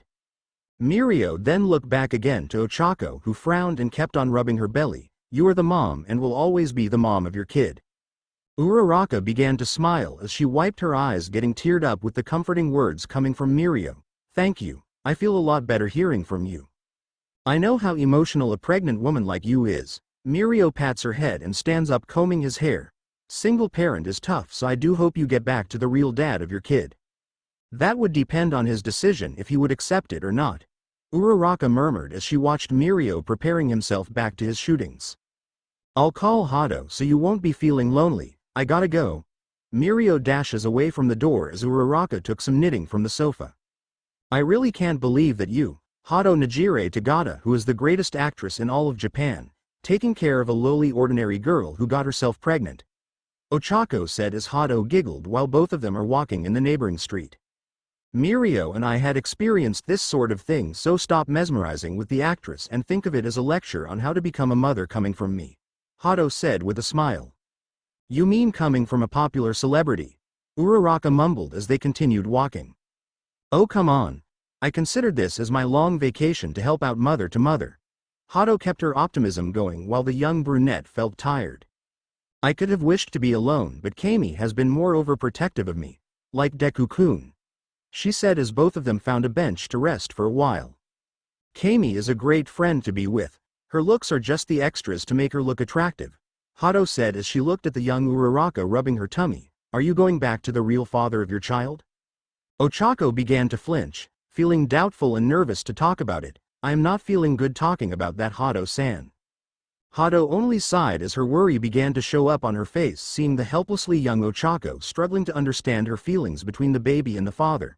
She felt the need of her to push and talk to the real father in order to feel security and dependence on someone who needs help like her. I get it. The feeling of being rejected for once. Maybe twice too. Hado smiled as the Uraraka looked at her. Mirio was once my best friend too, and he really cares about his work more than anything in the world, and I supported him as long as I could cause I developed feelings for him each day. Then how did you handle it, Hado-senpai? Uraraka stared at her deeply. I handled everything I got. Hado responded only to see Ochako frustrated. Of course, you have a high standard of beauty, stable work, and even living your life in a big mansion. Ochako murmured as her negative thinking started to stick to her brain. I meant that I handled it with my courage, Hado said as she reaches out to Ochako's hand trembling, that he will be a father of my child. But what about, Hado interrupted her as she let out a smile. I'm sure you and Izuku-kun would be a great couple together. Ochako was shocked as she pushed herself away from Hado. How did you know? Ochako began to blush as she covers her cheeks. Kami told me about it, and you know that I've been in through hardships like that. Hado giggled as she kept feeling flustered. Please, don't tell anyone else about this. I don't want to ruin his reputation cause of this scandalous information. Ochako begged as tears started to fall. Don't worry about it, my husband, who has a connection to Midoriya-kun, doesn't have a clue about the father. Hado tried to calm her down. It's hard to communicate to someone who could relate to what you are in right now, Uraraka. Especially when you have pregnancy moods from time to time. Uraraka looked down as she wipes all the tears on her face. I just worry he would regret seeing our child. No man has ever regretted having his blood to a child. Hado cut her off as she kept holding onto her hand. He would give up everything for the sake of you and your baby. Believe me, Uraraka. I do hope so. Ochako smiled a little as she felt comforted by Hado's words. Meanwhile, Kami and Bakugo met up backstage where she started going back to modeling for the newest fashion throwbacks this year. I do hope this time you have a clear date. When will Round Face come back? Bakugo asked bitterly as Kami sighed looking at her boyfriend. Listen, babe. I would love to bring Ochako-babe back to her apartment, but it is her own instinct to decide whether to listen to Deku or not. Kami replied as he let out a frustrating grumble. Bakugo goes in front of Kami as he stared at her. It's either I go to your secret hideout and find out everything, cause I'm not handling a depressed suicidal actor willing to give up everything. Especially that I get the great part in my whole entire career. You can't just force Uraraka to go back with the mess when clearly she's still a messed up woman. Kami shouted and pointed at her stubborn boyfriend. Oh really? You are siding with my ex-crush than helping your boyfriend to be better? Bakugo glared as he crossed his arms. You wouldn't understand her position right now, so, please. I promise you that I'll keep convincing her to go back at the right time. Kami let out a frustrated tone as she looked away, grabbing her coat hanging in the chair. How many days it's going to take her to convince? Bakugo snatched her coat and with a glare, 5, 10 months. Stop being an ass, Katsuki. Kami replied as she looked at him angrily. Stop being so selfish for once and understand the situation she's in. If I were in her shoes I would have done the same thing. Quote. Do you think I'm the only one who's selfish between us? Do you think I wouldn't see you hanging out with some other model who is a fucking a guy Kami, a guy who touched you? He said while slowly going closer to her. She didn't flinch at all. That's out of the topic I'm trying to tell you. Kami pushed him and grabbed her coat only to make him grip tighter. This was the only time I asked for my girlfriend who would support and care about what I do. Bakugo said with a lower voice, and she only glared at him. I get you wouldn't care about your girlfriend after you are successful now. Swarming with some fans and touching you as if they owned you. Kami spit at him back as he gritted his teeth. At least we were even from the times you fucking had more time with that asshole. Bakugo growled only to get slapped hard on the cheek. You're such a jerk, she said as tears came out and wiped them out, finally getting her coat and preparing for modeling on the stage. He rubbed his forehead and punched at the wall, letting out frustration inside his body. Tisk. Quote. To be continued. I hope you guys enjoyed this video. Please make sure to like and subscribe to the channel, and now we will see you in the next video.